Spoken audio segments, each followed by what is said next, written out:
Halo Sobat Dunia Seribu Besar, semoga Sobat selalu diberi kesehatan, panjang umur, dan rizki yang melimpah, amin.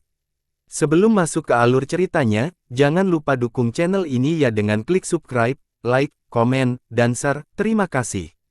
Mari kita lanjutkan perjalanan, Li Qiye, dewa alam dari legenda. Qi Xiaodi, yang berdiri di samping, telah mendengarkan percakapan dan tidak bisa membantu tetapi berseru. Dia telah mendengar beberapa legenda mengenai Divine Beast Protector di Akademi. Itu selalu misterius. Rumor mengatakan bahwa ia telah hidup dalam waktu yang sangat lama, tetapi dunia tidak melihat pelindung binatang suci selama puluhan juta tahun. Beberapa orang bahkan berspekulasi bahwa tidak ada keberadaan seperti itu dan itu hanyalah rumor yang sengaja disebarkan oleh Akademi. Ya, Dewa Alam. Ketika berbicara tentang pelindung binatang buas ilahi di Akademi, bahkan Peng Tao tua pun menjadi serius. Kakak-kakak lelaki kecilku berkata bahwa Dewa Alam baru-baru ini menjadi tidak stabil. Li Qiye dengan lembut menenangkan dan berkata, Akademi Surgawi Anda telah membuka beberapa portal, dan Dewa Alam seharusnya sudah pergi. Itu telah tinggal di dunia ini terlalu lama ketika seharusnya kembali menjadi abu. Sayangnya, Akademi Anda dari generasi ke generasi selalu enggan dan terus mempertahankannya di sini. Little Autumn tidak bisa mengagumi ketika berbicara dengan keagungan, ya Tuhan, saya telah mendengar tentang kisah ini sudah, oh nenek, hehe, di masa depan, aku ingin menjadi karakter seperti itu, satu pemikiran untuk membuka segudang domain, satu pemikiran untuk menjadi dunia surga. Tidak, aku ingin melampaui itu, hehe, untuk menjadi dewa ruang nyata. Tunggu saja, di masa depan, aku akan menjadi kaisar ruang abadi. Li Qiye mengikutinya dan berkata, seseorang seperti kamu yang hanya makan dan tidur akan menjadi seorang kaisar abadi. Apa yang akan Anda lakukan untuk mewujudkan mimpi besar ini? Jika Anda ingin menjadi kaisar abadi, maka pertama-tama sempurnakan kerajaan Anda sendiri. Ketika kerajaan Anda bahkan tidak bisa berubah menjadi dunia, jangan bicara tentang menjadi kaisar abadi. Bangsawan muda, bagaimana mungkin bawahan yang tidak penting ini bersaing dengan Anda untuk posisi kaisar abadi? Menjadi dewa sejati adalah tempat yang tepat, tidak perlu menjadi kaisar abadi. Yang nobel adalah yang terpilih. Jika Anda tidak bisa menjadi kaisar abadi, maka tidak ada orang lain di dunia ini yang memenuhi syarat untuk menjadi seorang kaisar. Musim gugur kecil menjadi takut oleh pandangan Li Qiye sehingga ia segera menjawab dengan pujian. Kedua bos saya jika adik-adikku tidak bisa menstabilkan dewa alam, maka saya khawatir itu akan hilang seperti dewa bencana sekte kuno dupa pembersihan. Peng Daois tua tidak bisa membantu tetapi memintanya. Dupa pembersihan sekte kuno memiliki dewa bencana dan Akademi Surgawi Dao memiliki dewa realem, keduanya disebut sebagai dewa-dewa agung, tetapi mana yang lebih kuat? Qi Xiaodi tidak bisa menahan diri untuk tidak bertanya sambil berdiri di samping. Sebagai bagian dari masa lalu, dia pernah mendengar kisah mereka ketika dia masih muda. Jangan berharap bahwa akan ada hari untuk membahas hal-hal seperti itu dalam jarak dekat. Ini, tidak, sangat sulit untuk mengatakan, aku benar-benar tidak bisa menjelaskan penjelasannya. Daois tua Peng menggelengkan dan tertawa, haha. Li Qiye kemudian menjawab, ini tergantung pada lokasi. Jika berada di dalam Akademi Dao Surgawi, maka Dewa Alam memiliki surga dan urat bumi. Ia lahir di tempat ini, dan ini adalah tempat di mana ia menjadi dewa. Berakar kuat di bumi ini sehingga bumi ini dapat digunakan. Ketika membela Akademi, ia dapat mengusir semua musuh.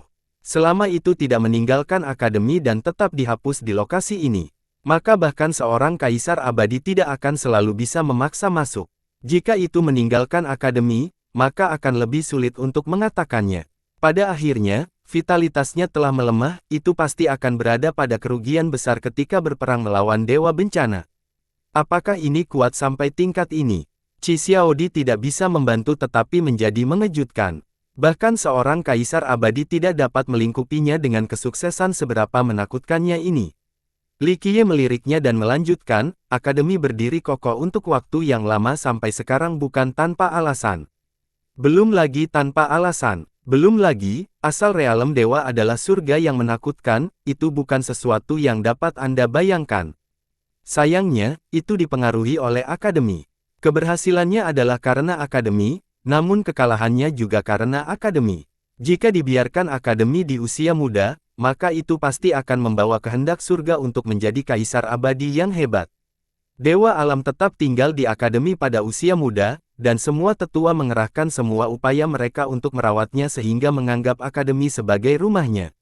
Dapat dipahami bahwa mereka tidak ingin pergi. Taois tua Peng tersenyum berkata. Li Qiye menyorotinya dan berkata, akademi Anda yang tidak ingin pergi.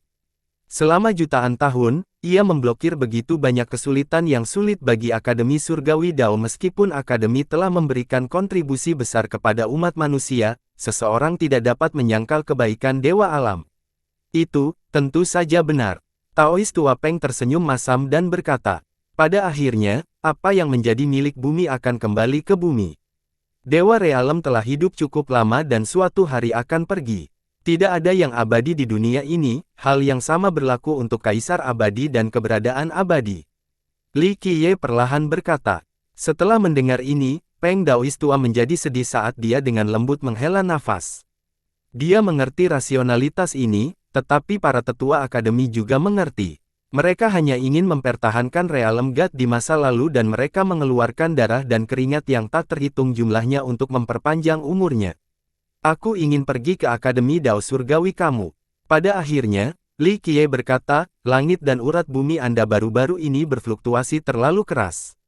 Ini sangat aneh, dan sulit untuk mengatakan di mana portal akan terbuka saat ini sehingga saya harus pergi dan melihatnya sendiri. Saya perlu melihat tanah leluhur Anda yang mewariskan surga dan urat bumi untuk memahami dengan jelas perkembangan baru yang aneh ini. Bagus. Taois tua Peng buru-buru berkata, saya akan memberitahu saudara-saudara lelaki kecil saya untuk mengaturnya untuk Anda. Dia sangat senang melihat Li Qiye masuk akademi karena Li Qiye tidak disangka-sangka. Mungkin dia akan memberi kesempatan akademi baru. Tidak, Li Qiye berpikir sejenak dan berkata, kami akan melakukan seperti ini, saya hanya akan memasuki aula era Grand. Apakah Anda ingin memberitahu nenek moyang itu? Old Daois Peng tidak bisa membantu tetapi bertanya. Sebenarnya, dia ingin mengetahui identitas Li Qiye dan mengapa Li Qiye mengetahui nenek moyang mereka. Kecuali Li Qiye adalah keturunan dari kenalan lama nenek moyang mereka, ini akan menjadi masalah yang mustahil.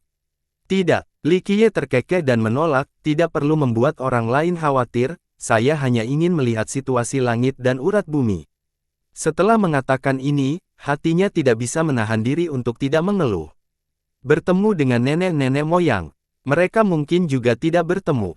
Saat ini, dia tidak ingin melihat Magu. Itu sudah terlalu lama, masalah masa lalu telah ditutupi dengan lapisan debu, jadi mengapa perlu bertemu lagi? Peng Daois tua tidak memaksakan masalah, dia menganggukkan kepalanya dan berkata, kalau begitu aku akan membiarkan Le kecil mengaturnya untukmu. Bocah ini adalah anak muda terbaik Akademi Dao Surgawi kita. Sifat dan temperamen bocah ini sangat baik dan dia benar-benar layak disisir. Pada titik ini, dia secara tidak sengaja atau sengaja menatap Qi Xiaodi, yang berdiri sedikit di samping. Li Qiye tersenyum dan tidak mengatakan apa-apa tentang pengumuman ini. Dia kemudian memberitahu Qi Xiaodi, bersihkan sedikit. Besok, kita akan berangkat ke Akademi Dao Surgawi. Pada hari kedua, Li Qiye meninggalkan kuil bersama Little Autumn dan Qi Xiaodi. Meskipun Lama Tao tidak meninggalkan halaman Adi, dia mengatur segalanya untuk masuknya Li Qiye ke akademi. Tapi sebelum keberangkatan mereka, Qi Xiaodi tidak ingin meninggalkan kuil tua ini, dia mengungkapkan patung leluhurnya. Ada terlalu banyak rahasia yang tidak diketahui di kuil ini, dan dia belum menemukan semuanya. Baginya, waktu yang dihabiskan di kuil ini telah sangat mengubah dirinya, termasuk sikap dan pengetahuannya. Orang bisa mengatakan bahwa kuil ini membuka pintu baru untuknya dan mengeksposnya ke Grand Dao yang sebenarnya. Sebelum acara ini, dia adalah kenari yang sombong, putri negeri singa-singa. Tidak peduli seberapa sederhana dia menggambarkan dirinya sendiri, jauh di dalam tulangnya tetap merupakan kesombongan bawaan untuk menjadi seorang putri emas.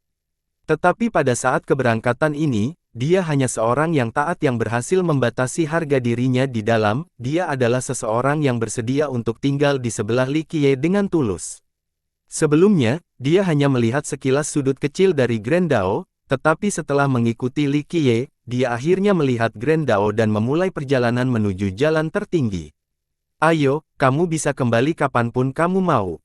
Li Qiye melirik dan berkata ke arah Qi Xiaodi, yang tidak mau pergi.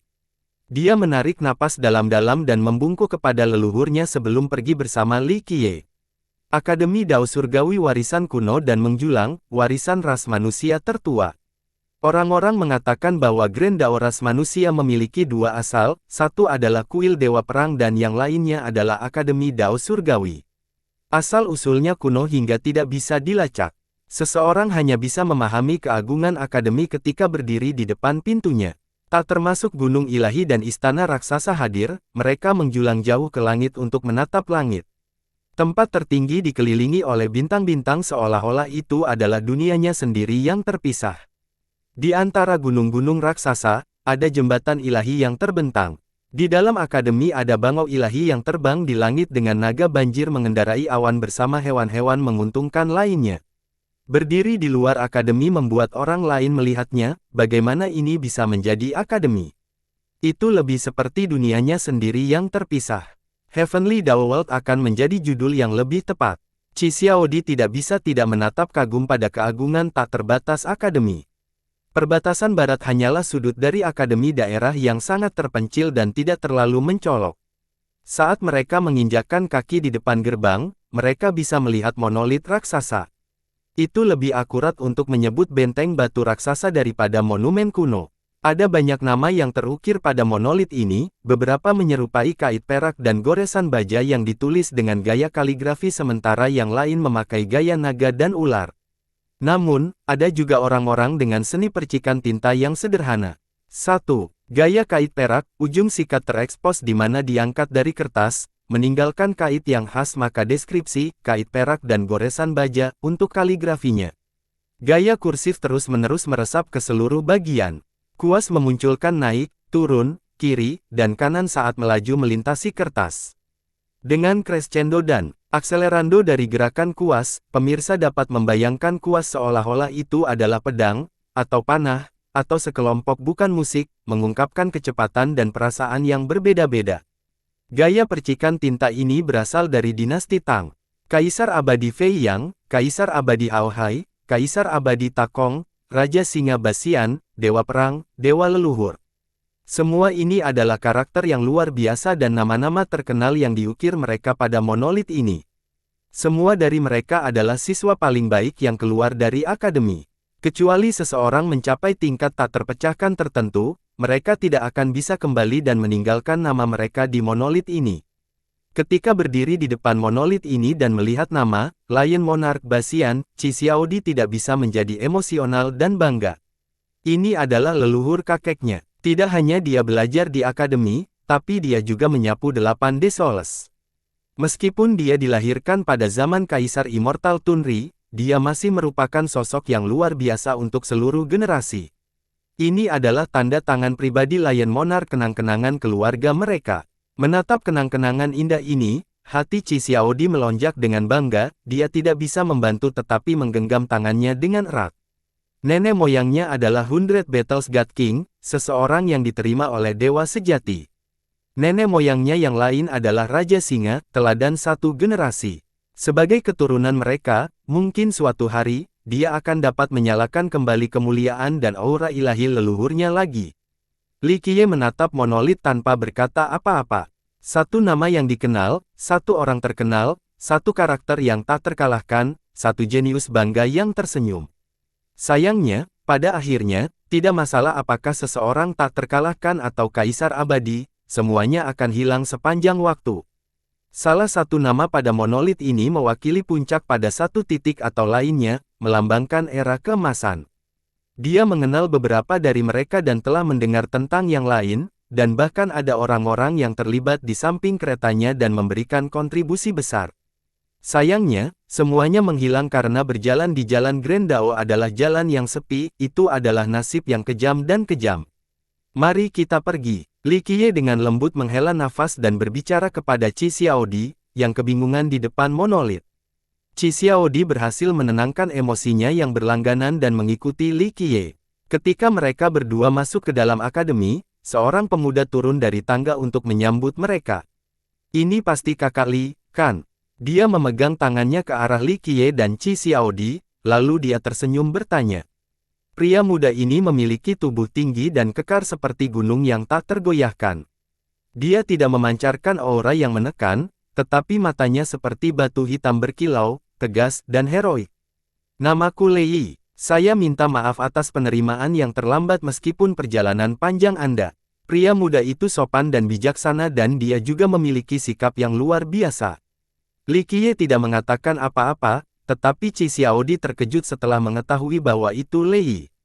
Dia tidak berharap murid pertama akademi untuk secara pribadi menyapa mereka. Lei Yi adalah orang terkenal di kota 100 Timur meskipun kesukaannya tidak seperti Zhu Huangwu dari kerajaan kuno yang cemerlang, seseorang yang latar belakang dan bakatnya benar-benar cemerlang bersama dengan inovasi naik tak terbendung.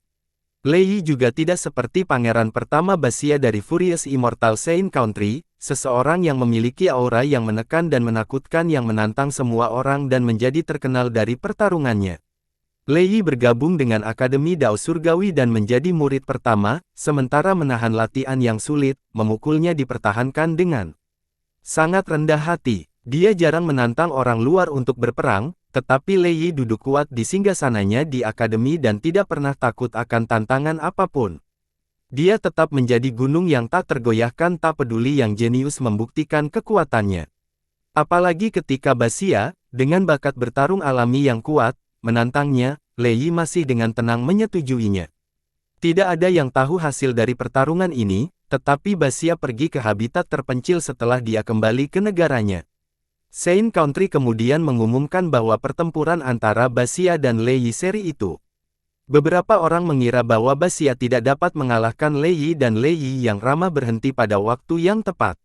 Orang-orang yang penasaran memberi peringkat pada generasi muda di dalam kota 100 Timur.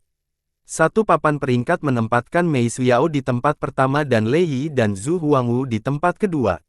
Peringkat ini bukan tanpa alasan, tetapi tentu saja, ada orang yang menolaknya dan berpikir bahwa kekuatan Lei Yi tidak sebanding dengan Zhu Huangwu.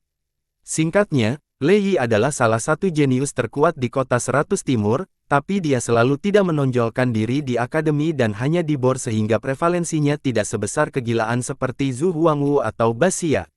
Li Qiye tersenyum dan dengan santai berkata, "Maaf, kita berdua akan pergi ke Aula Era Grand untuk mendaftar." Li Qiye sangat ceria seolah-olah dia adalah seorang turis yang melihat pemandangan.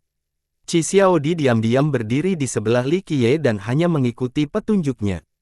Lalu aku akan memimpin jalan bagi saudara Li dan Nona Qi. Lei Yi tidak menunda pembicaraan ringan. Dia memanggil perahu layar lalu naikinya sebelum berbicara, masih ada jalan panjang ke Aula Era Grand, izinkan saya untuk membawa kalian berdua di sana. Keduanya melangkah ke kapal, kemudian Lei Yi mengendalikannya terbang ke langit.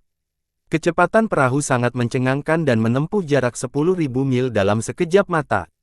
Kendaraan transportasi Wang Yuan memang menarik, kapal ini pernah tenggelam ke laut tetapi akhirnya berhasil keluar. Li Qiye berdiri di atas perahu layar dan menjadi sedikit tergerak setelah melihat benda tua yang familiar ini. Qi Xiaodi terkejut, dia tidak berharap perahu layar kecil ini menjadi harta karun Sage kedua. Seberapa hebatkah status Sage kedua dalam sejarah akademi? Ini merupakan indikasi posisi Lei Yi di akademi. Saudara Li sangat berpengetahuan, saya malu dengan inferioritas saya. Lei Yi juga terkejut. 1. Ini hanya pujian yang sopan formal. Lei Yi selalu menggunakan perahu layar ini, tetapi sangat sedikit orang yang mengetahui asal-usulnya pada pandangan pertama. Li Qiye mengakui harta ini membuatnya lengah, tetapi dia sekarang samar-samar mengerti mengapa eselon atas akademi tiba-tiba merekrut seorang siswa dengan latar belakang yang tidak diketahui seperti ini. Perahu layar mengendarai udara langsung ke Akademi Dao Surgawi. Begitu masuk, akhirnya orang akan mengerti seberapa luas bagian langit dan bumi ini. Di tempat ini, sungai-sungai besar mengalir sejauh 100.000 mil, di tempat ini, bentangan pegunungan. Qi Xiaodi heran ketika dia mengunjungi surga dan bumi ini untuk pertama kalinya. Adalah kesalahan total untuk berpikir bahwa Akademi Dao Surgawi hanyalah sebuah akademi sederhana seperti namanya. Itu lebih seperti negara raksasa keberadaan seperti raksasa. Wilayahnya sangat luas, hanya sekolah sungai abadi yang sebanding dengan akademi mengerikan di kota 100 Timur. Akhirnya, mereka tiba di Aula Era Grand. Lebih tepat merujuk pada sekte besar daripada aula besar. Seluruh aula memiliki puluhan lembah dan gunung, menciptakan daerah yang membentang ribuan mil. Lahan warisan leluhur yang biasa tidak harus memiliki kepadatan energi duniawi yang sama. Dengan tempat ini, orang hanya bisa membayangkan betapa menakutkannya surga dan urat bumi Akademi. Ada desas-desus yang mengatakan bahwa Akademi memiliki vena terbaik di seluruh kota 100 Timur, bahkan mungkin di seluruh dunia Kaisar Fana. 2. Hanya untuk memperjelas vena langit dan bumi adalah apa yang menghasilkan energi duniawi untuk dibor oleh para pembudidaya. Karena ini, selama jutaan tahun, banyak karakter hebat yang mendambakan wilayah suci Akademi, tetapi sayangnya, tidak ada mereka yang mampu mengguncang fondasinya. Li Qiye dan Qi Xiaodi pergi ke puncak gunung. Lei Yi mendapat perintah dari eselon atas untuk memberi mereka berdua gunung. Perlakuan ini sangat murah hati di aula era Grand. Setelah mengatur segalanya untuk mereka berdua, Lei Yi berkata, ada puluhan ribu murid di aula era Grand. Jika saudara Li dan Nona Qi ingin bertemu orang lain, maka saya dapat memperkenalkan mereka kepada kalian berdua. Qi Xiaodi akan sepenuhnya mendengarkan perintah Li Qiye sehingga dia tidak membuat komentar apapun. Sementara itu, Li Qiye mantap dan tersenyum menjawab, tidak perlu, saya akan beristirahat untuk saat ini. Lei Yi kemudian menjelaskan situasi di aula kepada Li Qiye, baiklah, akan ada kuliah 4 jam sekali oleh seorang senior di akademi. Kalian berdua bisa memilih kursus apa saja yang kamu suka. Akhirnya, dia mengakhiri dengan ucapan sopan, jika saudara Li dan Nona Qi memiliki sesuatu dalam pikiran, jangan ragu untuk datang menemui saya kapan saja. Sebenarnya, Lei Yi cukup bingung dan tidak tahu mengapa memerintahkannya untuk menyapa dua siswa. Kedua siswa ini tidak melalui ujian, mereka juga tidak mengeluarkan biaya kuliah. Ada jenius yang tak terhitung banyaknya di masa kontemporer, tetapi akademi tidak mengizinkan siapapun untuk melewati pintu belakang. Bahkan jenius seperti Baxia dan Zhu Huangwu harus membayar biaya sekolah setinggi-tingginya atau lulus serangkaian penilaian untuk diterima di akademi, bahkan biaya yang sangat mahal pun memiliki tes dasar. Jika seseorang tidak dapat memenuhi persyaratan dasar ini, maka mereka tidak akan bisa bergabung tidak peduli seberapa kaya mereka. Hanya para jenius yang diizinkan masuk ke akademi fair, yang benar-benar brilian akan membebaskan biaya kuliah mereka jika mereka berhasil lulus semua ujian. Keajaiban-keajaiban puncak ini dengan senang hati menjalani ujian-ujian ini karena ini adalah semacam kemuliaan. Meskipun aula era Grand memiliki persyaratan terendah, ia selalu menegakkan standar ketatnya. Setiap siswa yang mengikuti aula ini harus membayar uang sekolah atau lulus ujian. Jika mereka lulus ujian dengan warna-warna cerah, maka biaya kuliah mereka akan berkurang. Yi merasa aneh bahwa Li Qiye dan Qi Xiaodi tidak mengikuti ujian atau membayar uang sekolah. Qi Xiaodi adalah satu hal, menjadi putri negeri singa-singa ada terlalu banyak karakter seperti dia. Masalahnya adalah asal-usul misterius Li Qiye. Yang paling membingungkan Lei Yi adalah bahwa jika Li Qiye memiliki asal-usul yang menakutkan, dia tidak akan bergabung dengan aula era Grand melainkan aula era suci. Belum lagi bahwa bahkan jika Li Qiye adalah seorang jenius yang luar biasa, akademi tidak akan membuka pintu belakang hanya untuknya. Zhu Huangwu dan Dewa Jikong Wudi sama-sama kuat dan tak terkalahkan. Namun, bahkan mereka harus lulus ujian untuk memasuki aula yang lebih kuat. Jenius tidak berharga bagi Akademi Dao Surgawi. Selama berabad-abad, banyak jenius yang belajar di akademi, termasuk Kaisar Abadi. Apa nilai para jenius kontemporer? Masalahnya adalah bahkan Dewa Jikong Wudi tidak diperlakukan seperti Li Qiye, yang bisa masuk ke pintu belakang. Seorang penatua atau bahkan penatua tertinggi tidak memiliki kekuasaan untuk mengizinkan hak istimewa semacam itu. Program perburuan akademi selalu ditegakkan dengan ketat, sehingga tidak ada yang bisa menyalahgunakannya untuk keuntungan pribadi. Ini adalah salah satu alasan mengapa akademi tetap kuat sampai sekarang. Untuk bergabung dengan cara seperti Li Qiye, setidaknya dua leluhur harus memberikan izin. Namun, nenek moyang akademi semuanya mengerikan dan mereka menghabiskan waktu berhibernasi tanpa peduli dengan hal-hal duniawi. Hal-hal biasa tidak akan dapat menggerakkan mereka. Ini berarti bahwa leluhur memberi izin kepada Li Qiye dan itu sangat membingungkan Lei Yi. Li Qiye seharusnya memilih aula era suci, namun ia dengan sengaja memilih aula era Grand sangat aneh. Setelah mengirim Lei Yi pergi, Qi Xiaodi mengatur dan membersihkan kamar Li Qiye. Dia sekarang melakukan hal-hal yang seharusnya dilakukan oleh pelayan, hal-hal yang dia tidak pernah berpikir akan dia lakukan di masa lalu. Li Qiye dan Qi Xiaodi tinggal sendirian di halaman dengan ruang yang luas. Setelah melayani Li Qiye dengan mandi, Li Qiye meliriknya dan berkata, "Anda dapat bertanya apakah Anda memiliki pertanyaan? Anda telah berubah menjadi baru, jadi ada beberapa hal yang dapat Anda klarifikasi untuk memperluas pengetahuan Anda." Qi Xiaodi tidak bisa menahan diri untuk bertanya, "Siapa Magu?" Sudah lama, tapi dia tidak berani bertanya. Peng Tao tua yang misterius di halaman abadi benar-benar mengubah ekspresi setiap kali Magu disebutkan, yang cukup untuk menggambarkan asal-usul Magu yang menakutkan. Li Qiye menatapnya dan perlahan bertanya, "Apakah Anda pernah mendengar tentang Immortal Suchong?" Qi Xiaodi telah banyak berubah baru-baru ini. Dia bekerja keras dan memiliki hasil yang luar biasa, kepribadiannya juga menjadi lebih baik, itulah sebabnya Li Qiye dibawa ke Akademi Surgawi Dao. Jika dia tidak berubah, maka Li Qiye akan membawa kembali ke gerbang Roar Singa karena dia cukup peduli dengan klan Qi. Qi Xiaodi menutup mulutnya dan dengan hati-hati meringkuk sebelum gemetar di sekelilingnya dan menjawab, "Saya belum pernah mendengar nama ini, apakah ini abadi nyata?" Ini hanya berarti bahwa Anda belum mencapai level untuk mendengar nama itu. Tidak ada yang terlalu aneh. Hanya pakaian dalam yang tersembunyi di peti mati mereka yang tahu tentang Immortal Suchong di masa sekarang. Li Qiye tidak menyalahkannya dan melanjutkan, "Namun, pasti Anda pernah mendengar tentang Wang Yuan sebelumnya."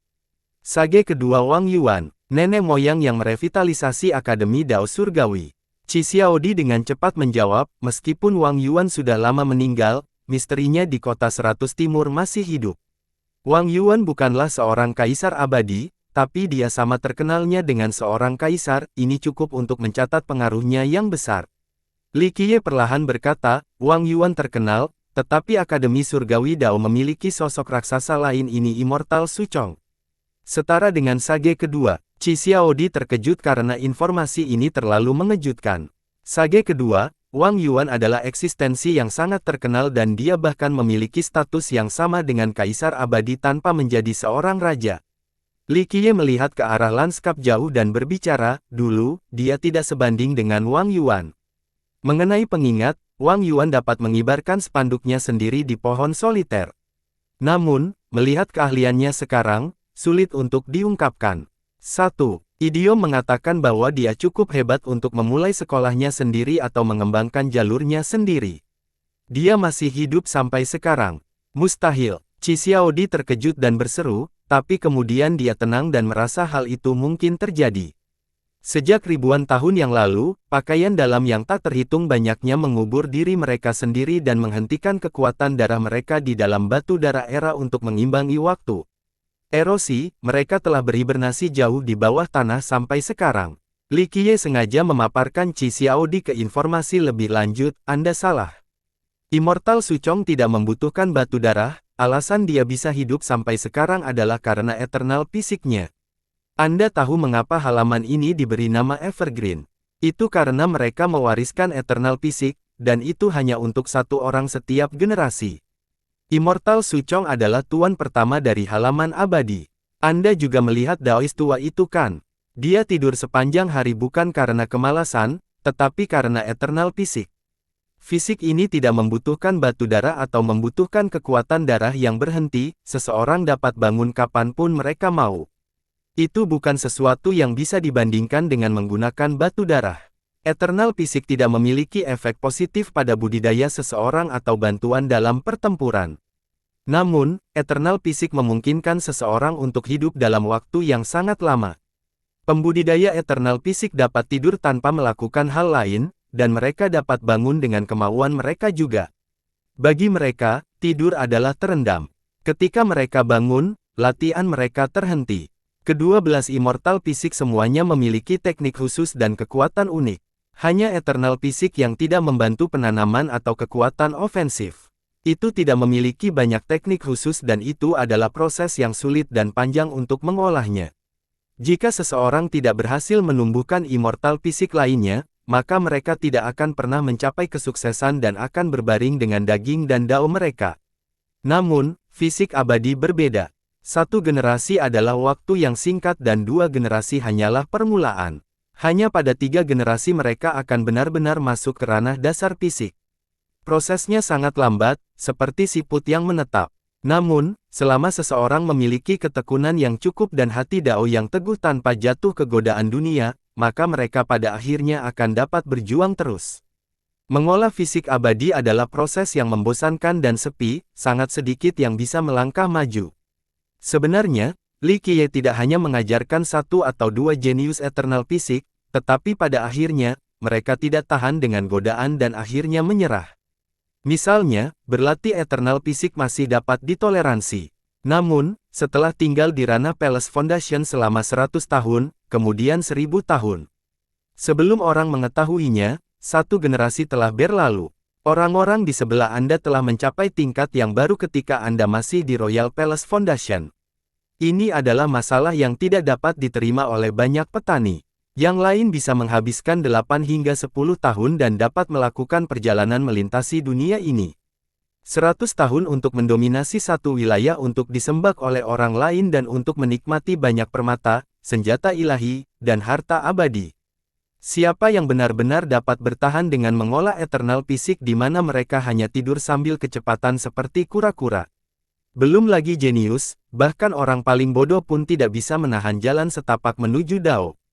Kepada Li Qiye, yang telah hidup selama bertahun-tahun dan memiliki kitab suci visi, eternal fisik adalah kegagalan terbesarnya.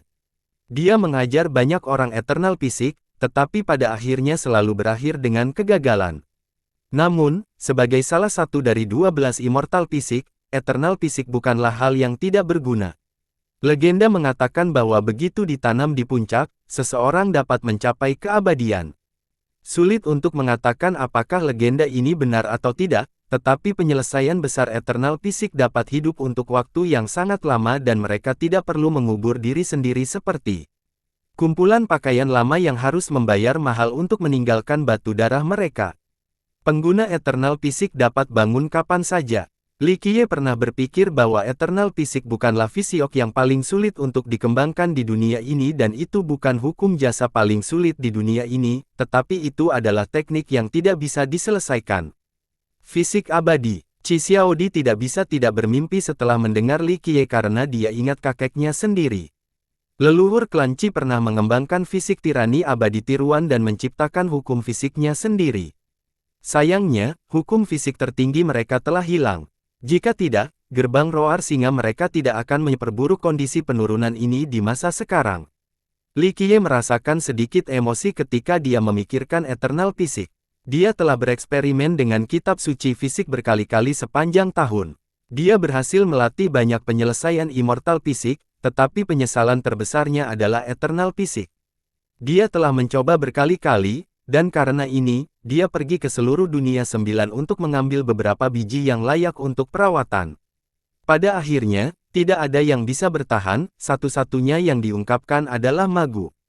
Tetapi bagi Li Qiye, Magu adalah kejutan di luar harapannya. Dia tidak punya optimisme tahun itu, dia sebenarnya bahkan tidak menghargai Magu, tapi dia pada akhirnya adalah orang yang bertahan. Melihat keadaan Li Qiye yang bingung, Qi Xiaodi dengan lembut bertanya, apakah Anda tahu Immortal Suchong? Kurang dari ini, Li Qiye memandangnya, lalu dia tersenyum dan berkata, aku tidak bisa melakukan penyesuaian, dan kamu juga seharusnya tidak tahu ini. Ada hal-hal yang lebih baik Anda tidak mengetahuinya, jika tidak, itu akan membawa malapetaka bagimu. Li Qiye dengan lembut menghela nafas ketika memikirkan Immortal Suchong, atau Magu. Saat itu, dia hanyalah seorang gadis kecil yang jelek dengan bakat yang tak terlukiskan. Bahkan para tetua berkata bahwa dia tidak bisa menyelamatkan dan mengabaikannya. Orang lain bisa menghafal mantra biasa setelah mendengarkannya sekali, tetapi Magu perlu mendengarkan 10 kali sebelum nyaris tidak mengingat sedikit pun itu. Kecepatan melek huruf Magu sangat lambat. Untuk memahami hukum prestasi paling umum, seseorang dengan talenta rata-rata dapat mempelajarinya setelah 8 hingga 10 hari, tetapi Mak akan membutuhkan 10 tahun atau periode waktu yang lebih lama untuk mendapatkan hasil yang sama. Dia berasal dari klan budidaya, tetapi bakatnya terlalu miskin. Para tetua mengira bahwa dia adalah sepotong kayu busuk, bodoh yang tidak bisa diukir, sehingga mereka tidak repot-repot mengajarkannya hukum pahala sama sekali.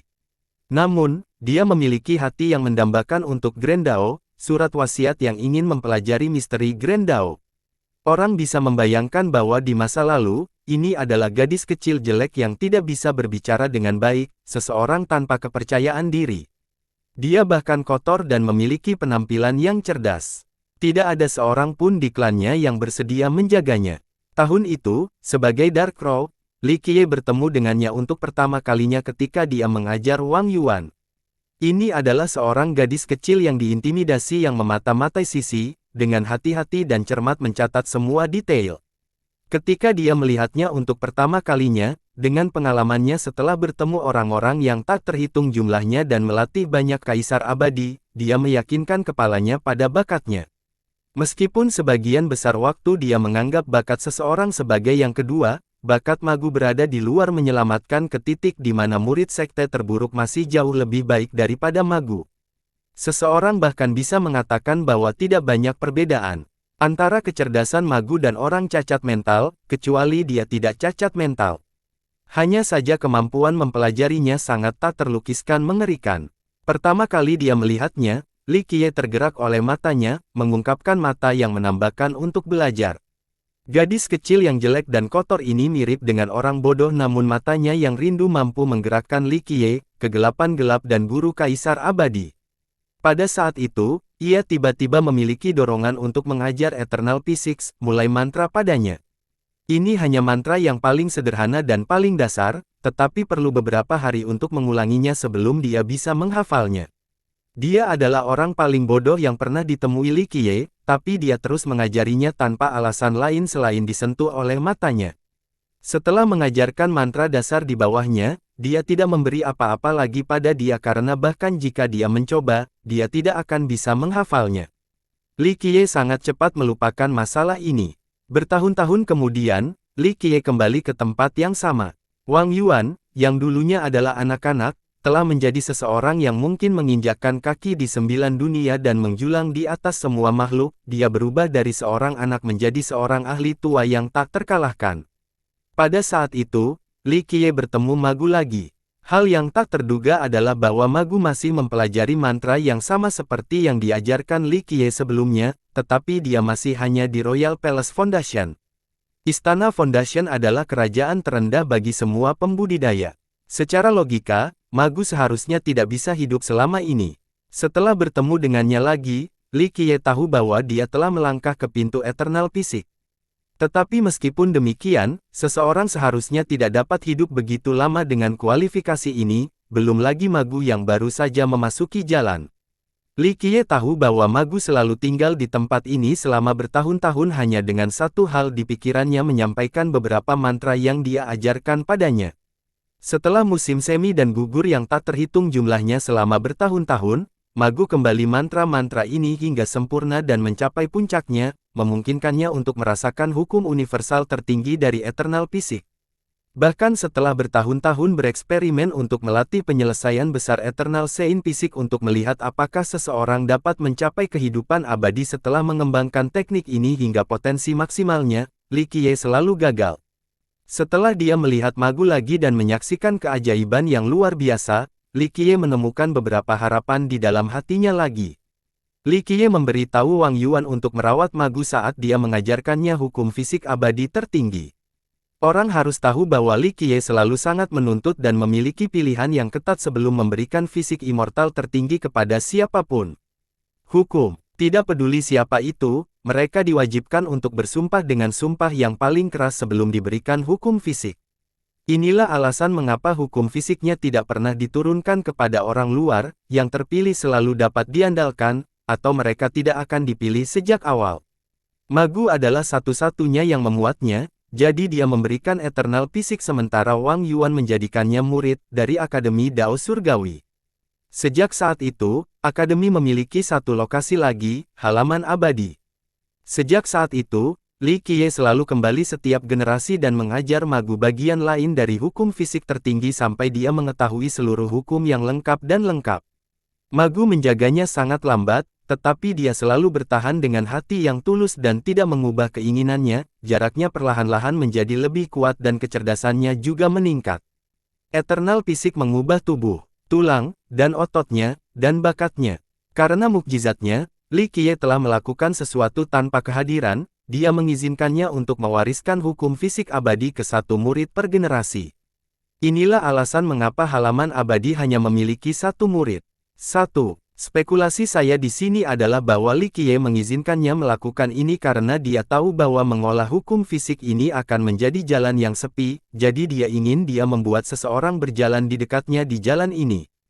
Magu selalu hidup dalam memutar di Evergreen Courtyard, dan latihannya yang teguh tidak pernah berubah, 10.000 tahun sama dengan satu hari dia. Dia bahkan melangkah lebih jauh di jalur Eternal Fisik. Setelah halaman abadi melewati beberapa generasi, murid-muridnya dan murid-murid agung semua jatuh sementara Magu berjalan lebih jauh dari orang lain. Akhirnya, dia naik ke puncak dengan keputusannya yang memecahkan dan menyelesaikan Immortal Fisik. Setelah berjuang selama bertahun-tahun, dia telah mencapai puncak dan menjadi leluhur paling kuat dan misterius dari Akademi Dao Surgawi. Bahkan jika orang-orang di dunia ini tahu tentang Immortal Suchong, mereka tidak akan tahu metode menghancurkannya. Murid-muridnya juga tidak akan tahu bahwa sesepuh mereka yang dulunya bodoh, kayu busuk yang akhirnya mencapai puncak dan memperoleh kebijaksanaan luar biasa. Tidak ada yang akan percaya kisah seperti itu jika diceritakan. Siapa yang akan percaya bahwa orang bodoh menjadi leluhur terkuat dan paling misterius dari Akademi Dao Surgawi? Di Akademi, setelah sage kedua Wang Yuan, Immortal Suchong adalah yang berikutnya. Di dalam Akademi, Immortal Suchong mewakili kebijaksanaan dan kekuatan yang tiada taranya, tidak ada murid yang bisa menghubungkan seorang gadis kecil yang busuk dengan tidak adanya kebijaksanaan yang tak terlukiskan dengan leluhur mereka yang tak terduga. Li Qiye secara emosional menyesali masa lalu. Setelah bertahun-tahun, ia sekarang dengan kuat percaya bahwa hati lebih penting daripada bakat. Selama seseorang memiliki hati Dao yang teguh, maka tidak peduli seberapa miskin talenta atau kekayaan seseorang, pada akhirnya akan ada hari kesuksesan. Dao surga memberikan ketekunan. Frase ini bukan hanya kata-kata kosong. Qi Xiaodi berhenti bertanya setelah melihat Li Qiye berdebar, dia tidak bisa memahaminya. Dia terlalu misterius dengan terlalu banyak rahasia tersembunyi. Istirahat yang baik dan sesuai dengan permasalahan.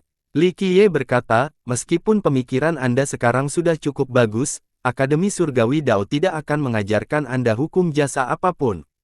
Namun, Anda masih bisa pergi dan mendengarkan ceramah. Ceramah mereka tentang Yayasan Dao cukup bagus dan akan sangat bermanfaat bagi Anda. Saran Li Qiye menggelitik keingintahuannya, bagaimana mereka membandingkan dengan pemberitaan Dao Dewi tentang Dewi. Li Qiye tersenyum menjawab, Mei Suyao termasuk dalam keranjang pembudidaya jenius, dia berbicara dengan benar tentang kedalaman Grand Dao, tetapi tidak cocok untuk semua orang. Yang benar adalah bahwa bakat Anda cukup bagus, tetapi ajaran-ajaran di Grand Era Hall lebih cocok untuk Anda. Jenius manapun akan sedikit sombong, jadi Anda perlu waktu untuk mempertajam tepi ini dengan menggunakan ajaran Grand Dao sederhana dari aula. Seperti Mei Suyao, kuliah Dao-nya tidak memiliki kelemahan, namun mereka juga tidak memiliki rasa kedalaman tertentu. Ingatlah jalan soliter Dao, hanya dengan fondasi yang kuat Anda akan dapat mencapai manfaat besar di luar imajinasi Anda. Qi Xiaodi mencatat setiap kata Li Qiye dan mengukirnya ke dalam seolah-olah jantung olah terbuat dari emas dan batu giok. Aula Era Grand adalah aula yang menerima sebagian besar siswa di Akademi Dao Surgawi. Ini tidak diketahui para murid akademi karena aula dalam hanya menerima murid dan bukan siswa. Ruang utama yang menerima siswa di akademi terdiri dari 5 ruang besar, Aula Era Grand, Aula Era Idol, Aula Era Zenith, Aula Era Suci, dan Aula Era Kaisar. Aula Era Grand memiliki persyaratan terendah. Bagi banyak murid dari sekte kecil atau bahkan penggarap gelandangan, selama mereka bekerja keras, kemungkinan besar mereka bergabung dengan Aula Era Grand cukup besar. Inilah sebabnya mengapa banyak murid dari aula ini memiliki budidaya rendah dan akan berasal dari sekte kecil atau tidak ada sekte yang sama sekali. Meskipun merupakan persyaratan standar terendah, sage kedua Wang Yuan datang dari tempat ini dan dia adalah kebanggaan dan melambangkan akademi. Aula era idol adalah yang paling kompleks dengan naga bercampur dengan ular. Tidak perlu mengumumkan identitas dan latar belakang seseorang di aula ini, selama seseorang bisa lulus ujian atau membayar uang sekolah tinggi, mereka bisa memasuki aula terkenal ini. Terdiri dari petani muda dari mana-mana. Ada keturunan kerajaan kuno yang menyembunyikan identitas mereka, bandit dan pencuri, dan pengembang dari latar belakang yang tidak diketahui. Di antara semua kaisar abadi, yang paling jahat kaisar abadi Fei yang dicintai dan dibenci, dipuji dan dikecam oleh semua, datang dari aula era idol. 2. Pengingat, saya cukup yakin kaisar abadi Fei yang adalah kaisar yang mencuri, memenangkan istri pertunangan seseorang. Aula era Zenith adalah yang memiliki talenta paling banyak dari 5 aula. Tentu saja, persyaratannya sangat tinggi. Jika aula era idol dan aula era grand hanya memerlukan uang sekolah berbayar, maka dari aula era Zenith dan seterusnya, seseorang tidak bisa masuk tanpa melewati persyaratan dasar. Dengan lulus tes, siapapun bisa bergabunglah dengan aula era Zenith dan akan menikmati biaya sekolah nol. Hanya murid yang paling luar biasa dari sekte dan bangsa yang memasuki aula era Zenith.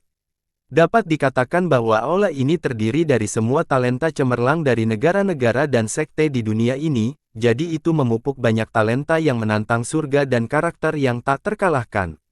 Misalnya, Raja Singa, Dewa Perang, dan Saber Leluhur semuanya berasal dari aula era Zenith. Nama, Zenith, menunjukkan kredo untuk mencapai puncak generasi, sehingga para siswanya benar-benar menjadi bos bagi generasi mereka sendiri. Aula era suci bahkan lebih luar biasa. Persyaratannya sangat ketat. Jika siswa dari aula era Zenith adalah keajaiban, maka yang dari aula era suci adalah keajaiban di antara keajaiban. Mayoritas siswanya adalah keturunan dari keturunan kaisar abadi atau sekte besar dan kerajaan kuno. Banyak pakar hebat datang dari aula ini. Yang terkuat adalah Kaisar Abadi Takong, kaisar abadi terakhir dari era kaisar. Aula era kaisar adalah aula paling misterius di Akademi Dao Surgawi. Mereka yang bisa masuk sedikit sangat, dan kadang-kadang aula era kaisar tidak menerima siapapun karena tidak ada yang bisa lulus ujian. Jika siswa dari aula era suci adalah keajaiban di antara keajaiban, maka para siswa dari aula era kaisar adalah seorang jenius yang unik. Hanya 1 atau 2 orang yang akan diterima di aula era kaisar pada waktu tertentu, dan ada banyak generasi ketika aula ini kosong tanpa siswa. Meskipun kekurangan siswa, tidak adanya longgarnya standar yang ketat bahkan jika ini berarti bahwa itu tidak dapat merekrut siswa baru. Namun, mereka yang keluar dari aula era kaisar memang hebat, bahkan jika mereka bukan kaisar immortal, mereka masih tinggi di atas 9 langit dan melonjak dengan sangat baik selama generasi mereka. Orang yang paling menakjubkan untuk keluar dari aula era kaisar haruslah Kaisar Abadi Hao Hai yang membangun gerbang 1000 kaisar, salah satu warisan terkuat sejak awal. Waktu, 1 gerbang, 4 kaisar, dan bahkan 4 kaisar berturut-turut sepanjang 4 generasi. Ini adalah mukjizat yang belum pernah terjadi sebelumnya sejak ribuan tahun. Selama era itu, gerbang 1000 kaisar disebut sebagai sekte nomor 1 di seluruh 9 dunia. Karena ada perbedaan besar dengan kebijakan pemecahan masalah siswa mereka, orang-orang menyebut mereka 3 aula teratas dan 2 ruang bawah. 3 aula terbaik mengacu pada aula era kaisar, aula era suci, dan aula era zenith sedangkan 2 aula bawah adalah aula era grand dan aula era idol. Qi Xiaodi bergabung dengan aula era grand bukanlah rahasia, dan gelombang menyapu seluruh aula setelah murid-muridnya tahu. Rahasia identitas Li Qiye tidak menarik perhatian, tetapi Qi Xiaodi di sisi lain diperhatikan oleh banyak siswa. Meskipun Lion Roar Gate menyebut dirinya sekte kecil dan negara kecil, ini semua relatif. Jika seseorang membandingkannya dengan kerajaan kuno Brilliance dan Furious Immortal Saint Country, maka memang benar bahwa gerbang Roar Singa tidak hebat. Nyatanya, kekuatan gerbang Roar Singa membuatnya menjadi salah satu sekte tingkat pertama dan sedikit lebih kuat dari sekte tingkat kedua.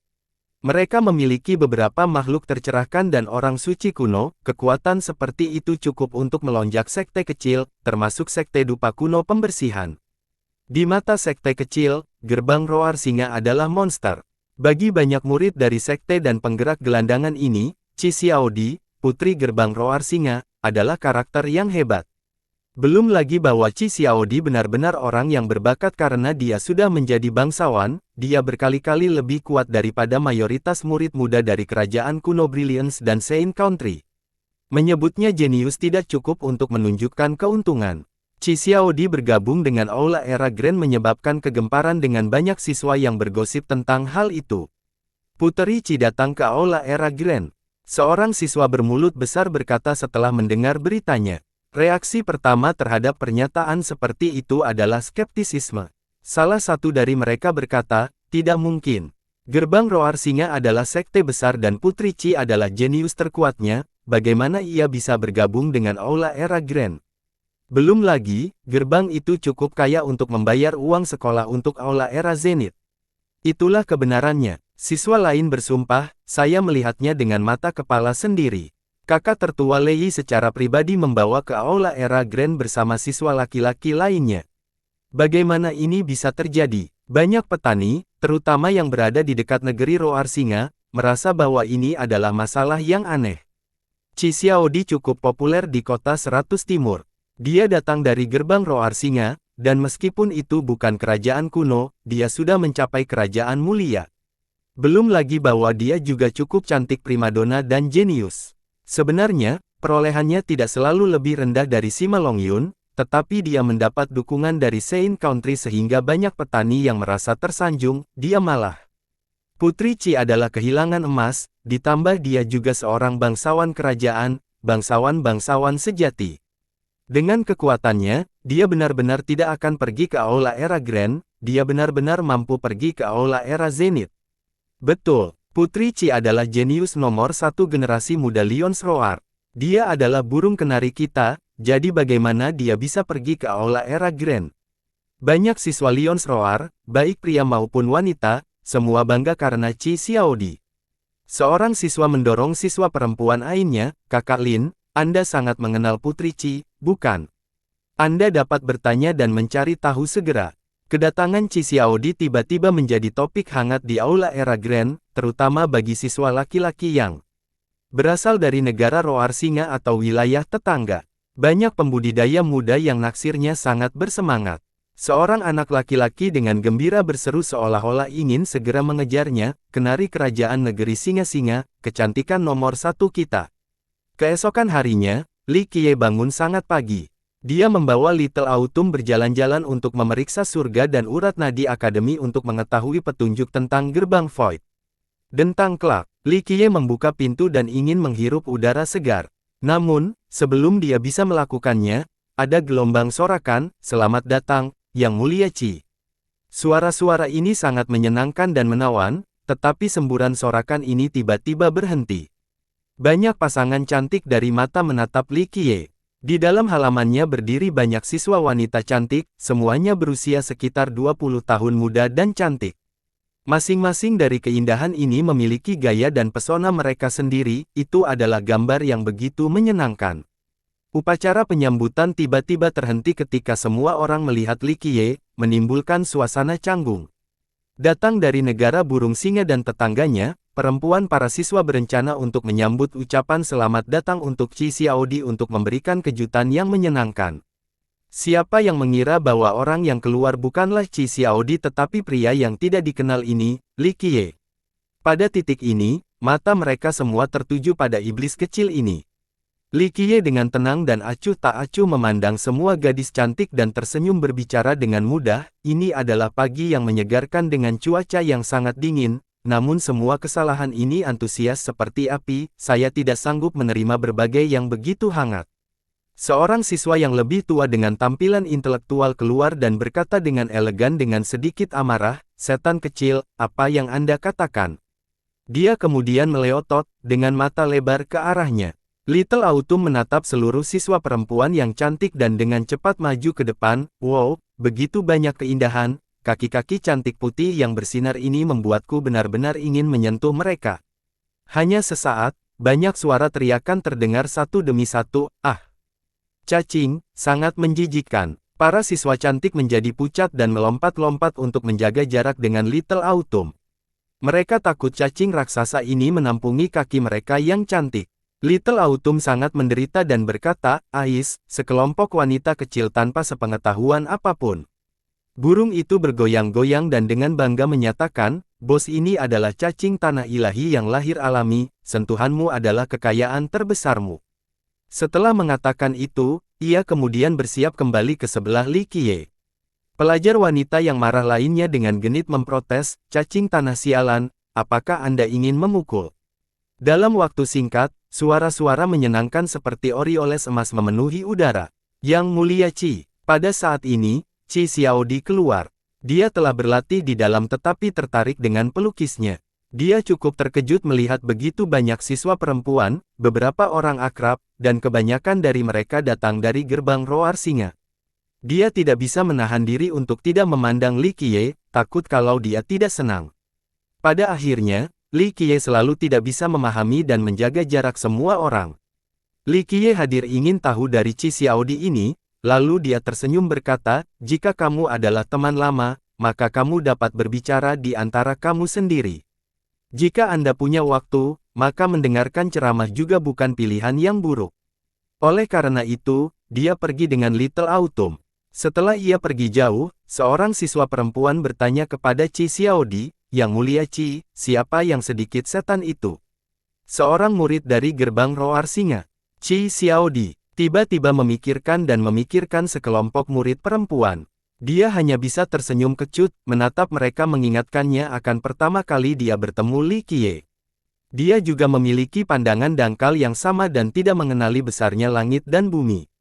Li Qiye dan Little Autumn berkeliling di wilayah luas Akademi Dao Surgawi. Tampaknya jalan-jalan santai, tetapi mereka mengukur perubahan dalam urat di bawah Akademi. Langit dan urat bumi di bawah Akademi adalah urat nadi yang luar biasa, itu bisa digambarkan sebagai vena leluhur kota 100 Timur. Vena ini memiliki potensi penciptaan yang besar dengan energi duniawi yang tak terbatas. Ini adalah salah satu alasan mengapa Akademi bisa berdiri tegap begitu lama. Progenitor Akademi menggunakan teknik hebat untuk membangun Akademi di atas surga dan urat nadi bumi ini. Setelah banyak generasi orang bijak Akademi yang hebat berjuang, mereka mampu mengunci nada ini, memungkinkan Akademi untuk selalu mendapat manfaat di tanah ini. Namun, Li Qiye memahami Akademi lebih baik daripada anggota yang masih hidup, termasuk leluhur yang tertutup. Sejak era Desolate hingga sekarang, Li Qiye telah datang ke Akademi berkali-kali, terutama di bawah pemerintahan Wang Yuan. Dia tahu Akademi itu seperti telapak tangan sendiri. Akademi itu mengunci langit dan bumi, dan Li Qiye mengetahui tekniknya seiring dengan perubahan di dalamnya. Ada kenangan yang jauh di benak Li Qiye, selama era Ming kuno era gelap, ia pernah memimpin orang-orang bijak yang tak terhitung jumlahnya dari umat manusia dan menggunakan kekuatan nadi ini untuk melancarkan gelombang dan gelombang kampanye ofensif. Oleh karena itu, Li Qiye sangat menyadari perubahan yang terjadi di langit dan bumi ini. "Ah, tempat yang bagus. Jika aku tahu ini masalahnya, aku seharusnya memindahkan diriku ke tempat ini untuk menikmatinya di alamku. Akan sulit untuk tidak menjadi God King dengan hadiah yang begitu bagus dari surga yang memberi saya makan." Little Autumn mengeluarkan air liur karena merasakan esensi duniawi yang kaya di tempat ini sambil mengikuti Li Qiye. "Kuil ilahi, ada aura sisa dari 100 pertempuran God King dan 1000 gambar dewa sejati melindungi Anda, belum lagi bahwa Magu juga berupaya membantu Anda. Di mana orang dapat menemukan tempat yang lebih aman. Juga, tempatnya sangat biasa sehingga tidak menarik perhatian." Li Qiye menyorotkannya dan melanjutkan, "Tidak sulit untuk membiarkan Anda tinggal di sini di Akademi Dao Surgawi, tetapi nanti, Anda akan mengalami kesulitan saat pergi. Pada akhirnya, Dewa Alam harus tinggal di Akademi. Itu bisa mematahkan rantai langit dan bumi tetapi tidak bisa membayar hutang manusia. Apakah Anda benar-benar ingin tinggal di Akademi seperti Dewa Alam? Ah, aku hanya bercanda, Mungkin aku benar-benar akan menjadi gila dengan tetap tinggal di Akademi." Little Autumn segera menyanjung Li Qiye setelah, "Saya adalah pengikut Anda dan akan pergi kemanapun Anda pergi. Ketika Anda menyapu dunia ini dan mendominasi kehancuran, bagaimana mungkin saya tidak ada di sana?" Li Qiye menyoroti Little Autumn lagi dan perlahan berkata, "Kurang menyanjung. Lakukan yang terbaik dan temukan Void Gate untukku." Saya ingin melihat wajah aslinya dan mencari tahu di mana ia mengarah. Gerbang Void, salah satu dari 9 harta karun surgawi yang besar. Ada banyak mitos tentang hal itu, dan beberapa orang tidak percaya akan keberadaannya. Namun, Li Qiye tetap yakin bahwa itu nyata seperti 8 harta lainnya. Pertanyaannya adalah, apa makna utama dari gerbang Void? Ini adalah arah yang sedang diteliti oleh Li Qiye. Rumor mengatakan bahwa Void Gate terhubung ke masa depan atau masa lalu, atau bahkan mungkin dunia terhubung di luar 9 dunia. Tidak ada yang tahu apakah ini kebenaran atau tidak, dan keberadaan dunia pertanda siap untuk diperdebatkan, seperti gerbang Void. Little Autumn mencengkeram dadanya dan berkata, Nobel muda dapat beristirahat dengan tenang ketika saya sedang bekerja. Sama sekali tidak akan ada masalah. Li Qiye menatapnya dengan curiga dan berkata, jadi, tahun itu, Anda membahas masalah dewa sejati, Anda hanya seorang penon tetapi Anda sendiri juga terjebak dengan dewa sejati. Little Autumn merasa bersalah dan bersalah, itu bukan salah saya. Saya benar-benar ceroboh tahun itu mengenai masalah master, tetapi dia benar-benar sadar pada waktu itu dan tahu apa yang dia lakukan. Saya pikir dia tidak membutuhkan saya untuk mengingatkannya. Satu langkah salah dan semuanya hilang. Li Qiye tidak bisa menahan diri untuk tidak mengatakan, ini adalah hal yang paling menakutkan tentang dataran tinggi pemakaman Buddha pengaruh yang tidak terlihat. Keadaan tak terkalahkan yang tak terhitung jumlahnya semuanya mengira ada dalam kendali mereka, tetapi pada akhirnya, mereka berubah menjadi orang percaya dan masih benar-benar berpikir bahwa mereka berjalan dengan Grand Dao lain. Little Autumn tidak bisa membantu tetapi mengutuk, Motherfucker, itu semua karena pot urinoir itu. Meskipun kata-katanya keras, dia sangat ketakutan karena hal itu terlalu menakutkan. Sebenarnya itu tidak ada hubungannya dengan pot itu. Seseorang yang berpikir untuk menjadi setan, yang satu berpikir untuk naik ke keilahian, semuanya ada di hati mereka sendiri. Masalah yang paling disesalkan adalah bahwa DC mengambil inisiatif sebelumnya. Jika tidak, maka mungkin saya bisa mengeluarkan benda itu dari sana. Setelah mengatakan itu, Li Qiye tidak bisa tidak membuka matanya.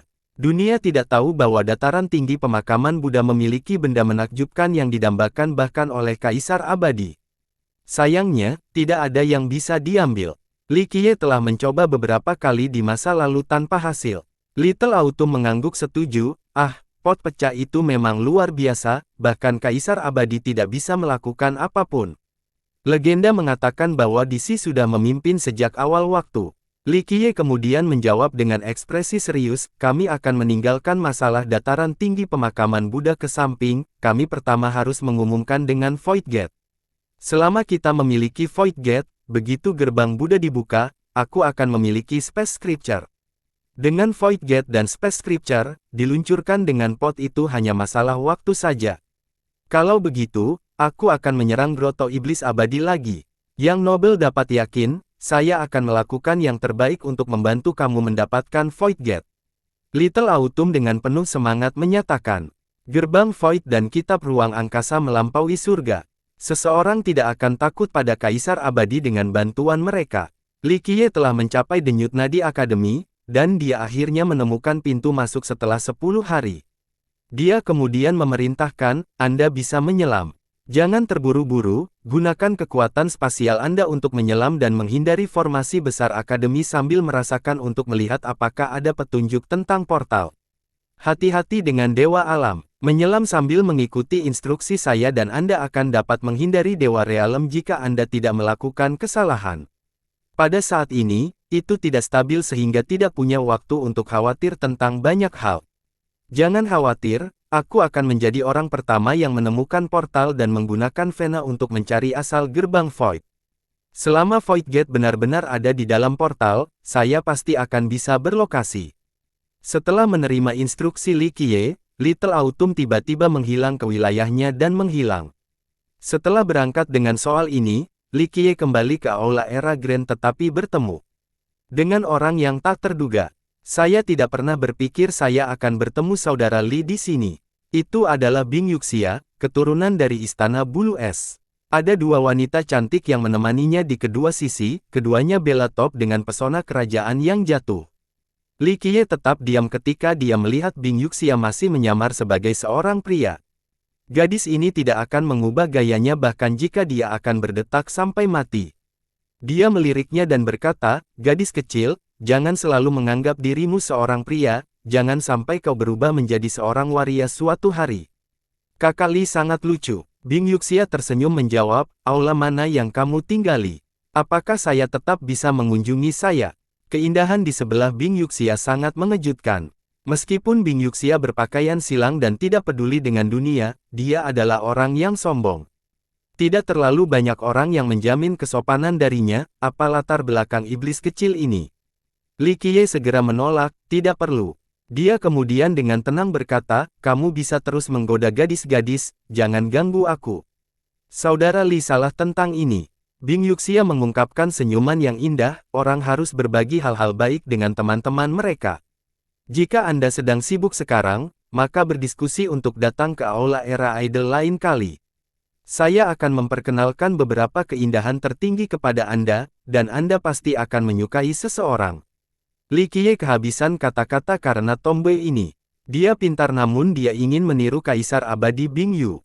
Kadang-kadang, Li Qiye ingin memberikan pelajaran, tetapi dia hanya bisa menghela nafas secara rahasia karena dia mengingatkannya pada Kaisar Abadi Bing Yu.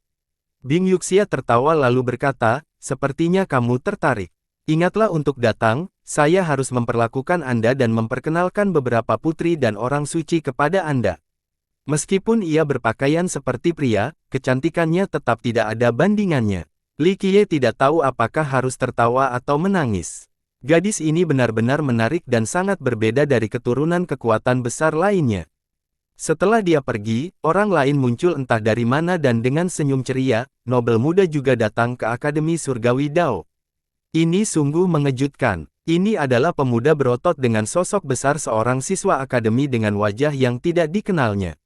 Tidak ada yang tahu identitasnya. Li Qiye melirik siswa aneh ini dan berkata, jadi, targetmu kali ini adalah Akademi Dao Surgawi. Yang lain tidak bisa mengenali siswa ini, tapi bagaimana dia bisa menghindari pandangan Li Qiye? Pria muda ini adalah Si Kong Tutian. Si Kong Tutian tersenyum dan menggosok tangan sebelum berkata, terakhir kali, saya bertemu musuh lama di Istana Singa jadi saya harus pergi tanpa mengucapkan selamat tinggal. Li Qiye tidak tahu harus melakukan apa yang dikatakannya. Bocah ini membuat terlalu banyak musuh, lebih dari yang bisa dihitung. Sampai ke titik di mana Li Qiye terlalu malas untuk bertanya. Si Kong Tutian melihat sekeliling dan melihat bahwa tidak ada seorang pun di dalam kandang. Lalu dia dengan rasa ingin tahu bertanya, apakah yang nobel mendengar sesuatu kali ini? Li Qiye meliriknya dan berkata, benda apa? Saya hanya di sini untuk berjalan-jalan. Si Kong Tutian tersenyum, dia secara alami tidak mempercayai kata-kata ini, tetapi dia tidak berani bertanya lebih jauh. Dia kemudian berbisik, saya, di sisi lain, telah mendengar beberapa berita, dan saya akan membagikannya dengan yang nobel. Berita seperti apa? Li Qiye berkata sambil kurang tertarik. Kali ini, dia datang ke gerbang Void dan tidak peduli dengan hal-hal lain. Si Kong Tutian melihat sekeliling sekali lagi dan memastikan bahwa tidak ada orang di sekitar sebelum berkata dengan ekspresi serius, Akademi Dao Surgawi dalam bahaya. Li Qiye membukakan matanya dan memerintahkan, rumit. Berita ini menggelitik minatnya. Si Kong Tutian kemudian berbisik, saya mendapatkan beberapa berita rahasia yang menusuk surga. Beberapa orang ingin mengambil keuntungan dari situasi ini dan menghancurkan Akademi Dao Surgawi. Hancurkan Akademi Dao Surgawi. Li Qiye membukakan matanya. Hal ini tidak terlalu keterlaluan. Sejak awal waktu, banyak warisan dan dinasti yang ingin menghancurkan Akademi Dao Surgawi. Itu memiliki jumlah sumber daya yang tak berujung dengan harta yang tak terhitung jumlahnya, barang-barang yang tak ternilai ini akan cukup untuk memulai perang. Itu juga telah mengakumulasikan banyak hukum jasa dan teknik rahasia sejak era Desolate, menyebabkan orang lain menjadi lebih serakah. Wilayahnya juga bisa dianggap tak ternilai bahkan jika seseorang hanya mempertimbangkan langit dan nadinya bumi. Seseorang akan memiliki garis keturunan kekal hanya dengan bangunannya di atas nada ini. Sejak usia dini, banyak yang ingin menghancurkan Akademi Dao Surgawi, tetapi pada akhirnya tetap berdiri. Saya mengerti apa yang Anda pikirkan. Si Kong Tutian melihat melalui Li Qiye dan berkata dengan suara rendah, jika itu hari lain, maka orang-orang ini tidak akan berani menyerang akademi bahkan jika mereka 100 kali lebih berani, tapi situasinya berbeda sekarang. Li Qiye tersenyum dan bertanya, "Oh, apa perbedaannya? Katakan." Si Kong Tutian berbicara dengan hati-hati, "Saya mendengar bahwa Dewa Realem dari Akademi berada di ambang kematian. Mungkin dipengaruhi oleh pembukaan portal. Tidak hanya akan mati, tetapi juga akan meledak.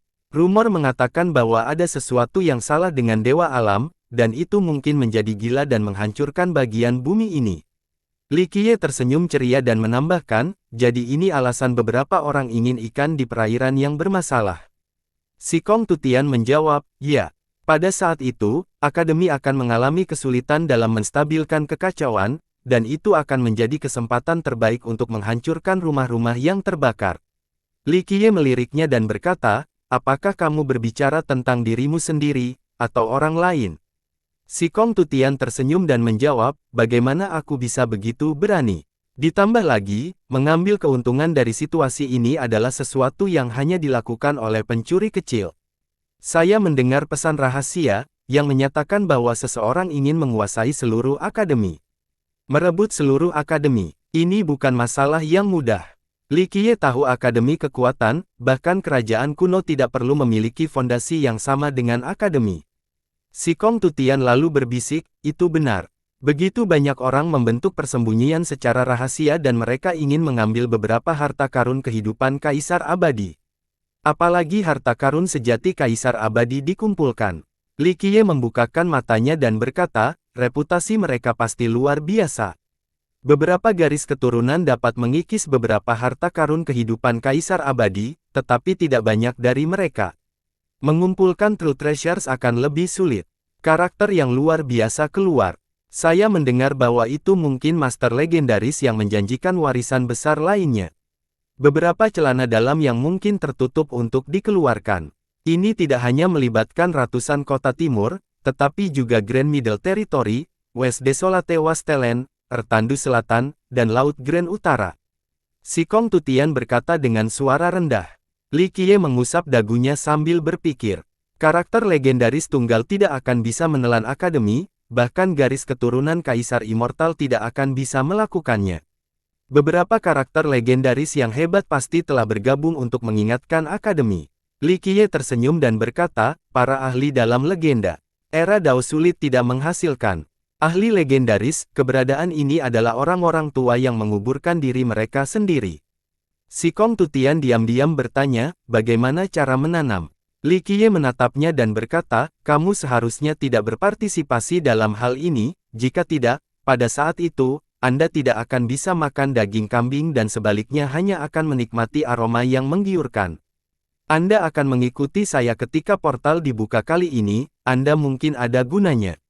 1. Idiom berarti bahwa dia tidak hanya tidak akan mendapatkan manfaat darinya, tetapi dia mungkin terlibat secara negatif. Si Kong Tutian menggosok hidungnya dan dengan ragu berkata, "Ini."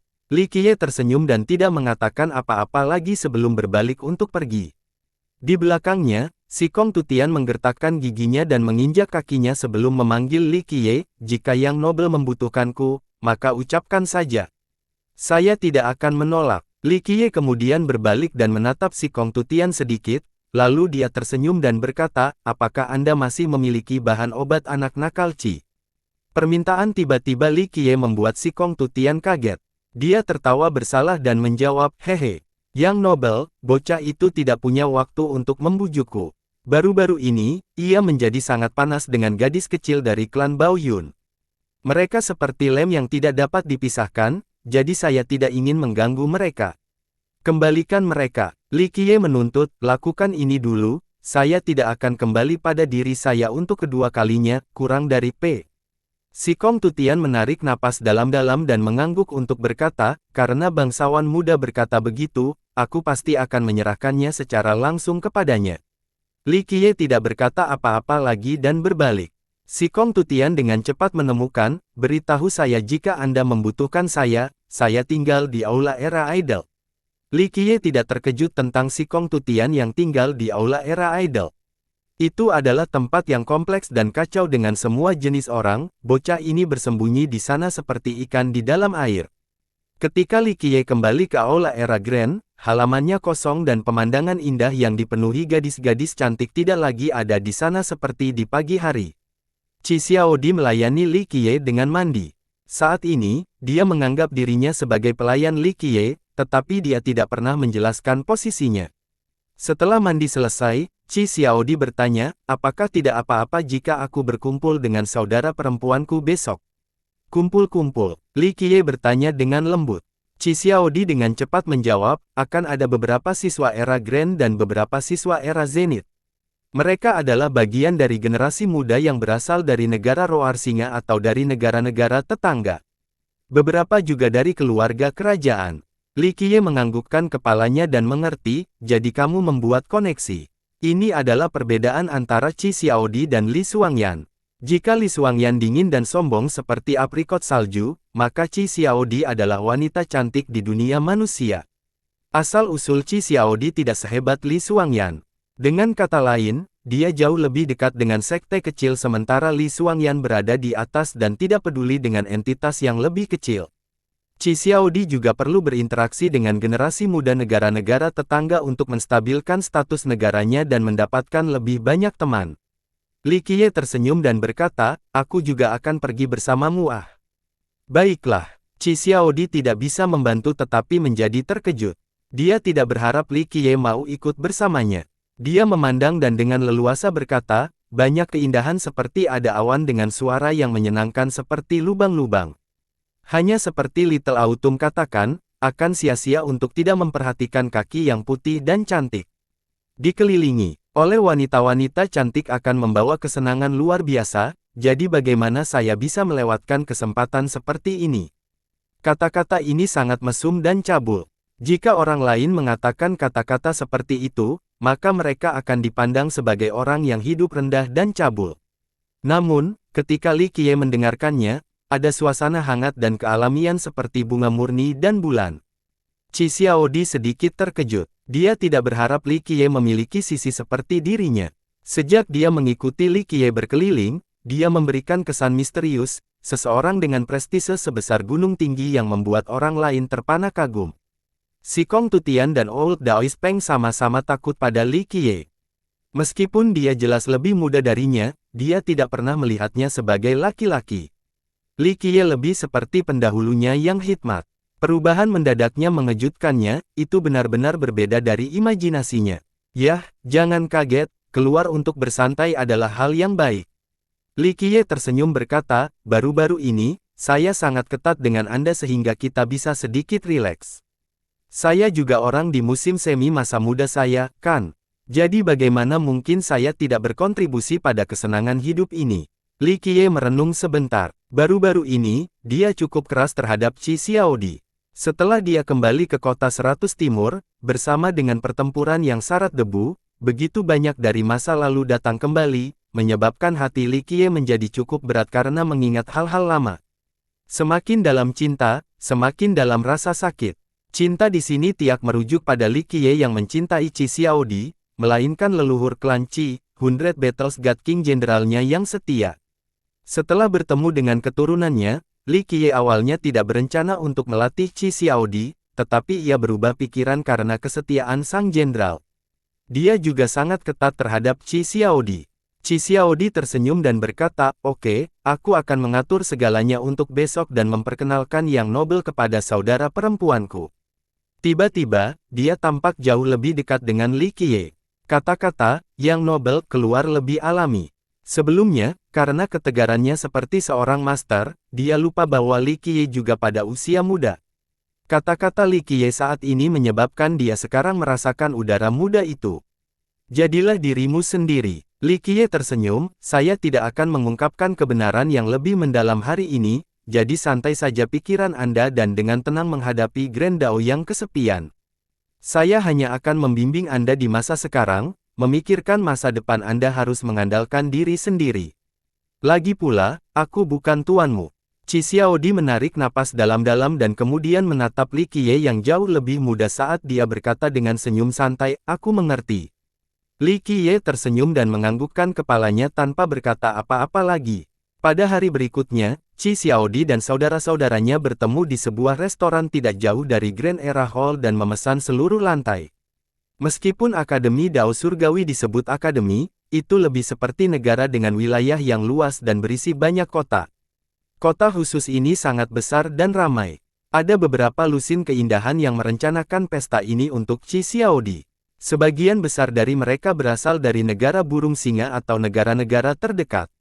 Latar belakang mereka cukup tangguh, mereka adalah putri atau keturunan sekte. Status dan maknanya mirip dengan Qi Xiaodi. Di luar beberapa yang datang dari Aula Era Zenith, semua yang lain berasal dari Aula Era Grand. Hanya dalam waktu singkat, pesta itu cukup menyenangkan ketika suara manis para wanita emas menggema. Cemberut ceria dan percakapan mereka bersama dengan tokoh-tokoh baik mereka dan sikap puncak anggun ke dalam adegan terlalu banyak untuk mata untuk menerima. Dengan sekelompok gadis berkumpul tentang berbagai hal dengan tawa, Li Qiye yang diam-diam duduk di sebuah sudut tidak bisa menahan senyum. Tentu saja, Qi Xiaodi hanya bercanda ketika dia berbicara tentang memperkenalkannya kepada orang lain. Di pesta itu, Li Qiye hanya duduk diam di sana, dia hanya ada di sana untuk merasakan udara muda dan emosi yang menyertainya. Secara alami, gadis-gadis itu segera membawa Li Qiye ke Qi Xiaodi. Putri Qi, apakah adik lelaki kecil ini? Seorang murid dari Roar Country Singa. Seorang gadis tersenyum bertanya sambil memandang Li Qiye. Gadis muda lain yang seusia dengan Li Qiye juga tersenyum dan berkata, saya ingat Sister Qi hanya memiliki satu adik laki-laki, dan anak nakal selalu mengikuti tepat di belakang Anda. Mungkinkah lelaki ini menjadi mitra Anda? Wanita lain dengan wajah bangsawan dan latar belakang yang menakjubkan memandang Li Qiye dan tersenyum ramah, Kakak Qi, apakah ini benar-benar sekutu Anda? Apakah Anda ingin saya menjadi mak comblang? Ada begitu banyak saudara perempuan di sini, mungkin ada satu yang cocok untuknya. Qi Xiaodi kehilangan kata-kata, menjodohkan untuk Li Qiye. Bahkan Bing Yuxia hanya memenuhi syarat untuk menjadi pembantunya. Oleh karena itu, dia memandang Li Qiye seolah-olah dia meminta bantuan. Li Qiye duduk di sana dengan tenang sementara dia dengan hati-hati memeriksa semua gadis yang hadir di pesta, lalu dia dengan acuh tak acuh berkata, aku tidak tahu apa yang harus dilakukan ketika para suster besar berbicara seperti ini. Ini adalah pertama kalinya saya berbicara tentang pernikahan dan perjodohan. Kakak, tolong jangan mengutarakan pendapat saya masih muda dan kurus sangat mudah malu. Tolong, malu. Seorang gadis yang ceria memandang Li Qiye dengan satu mata dan berkata, di mata saya, Anda sedikit lesu. Dari saat Anda masuk, licik Anda telah melirik kami tanpa henti. Lihatlah penampilan Anda seperti pencuri, Anda jelas tidak memiliki niat baik. Gadis lain dengan cepat menambahkan, itu benar, saya melihat bahwa meskipun ia masih muda, kecabulannya dapat membayangi langit sekalipun.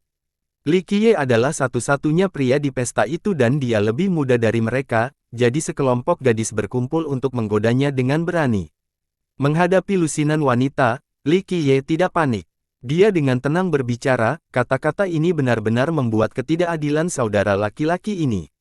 Li Qiye tersenyum dan berkata, jika aku benar-benar cabul, maka jika aku menyukai seseorang, bukankah aku akan langsung membawanya pulang? Gadis lain tersenyum menghibur, oh, iblis kecil ini pasti bisa membalas. Berani menculik seorang gadis hanya dengan kemampuan kucing berkaki tiga Anda.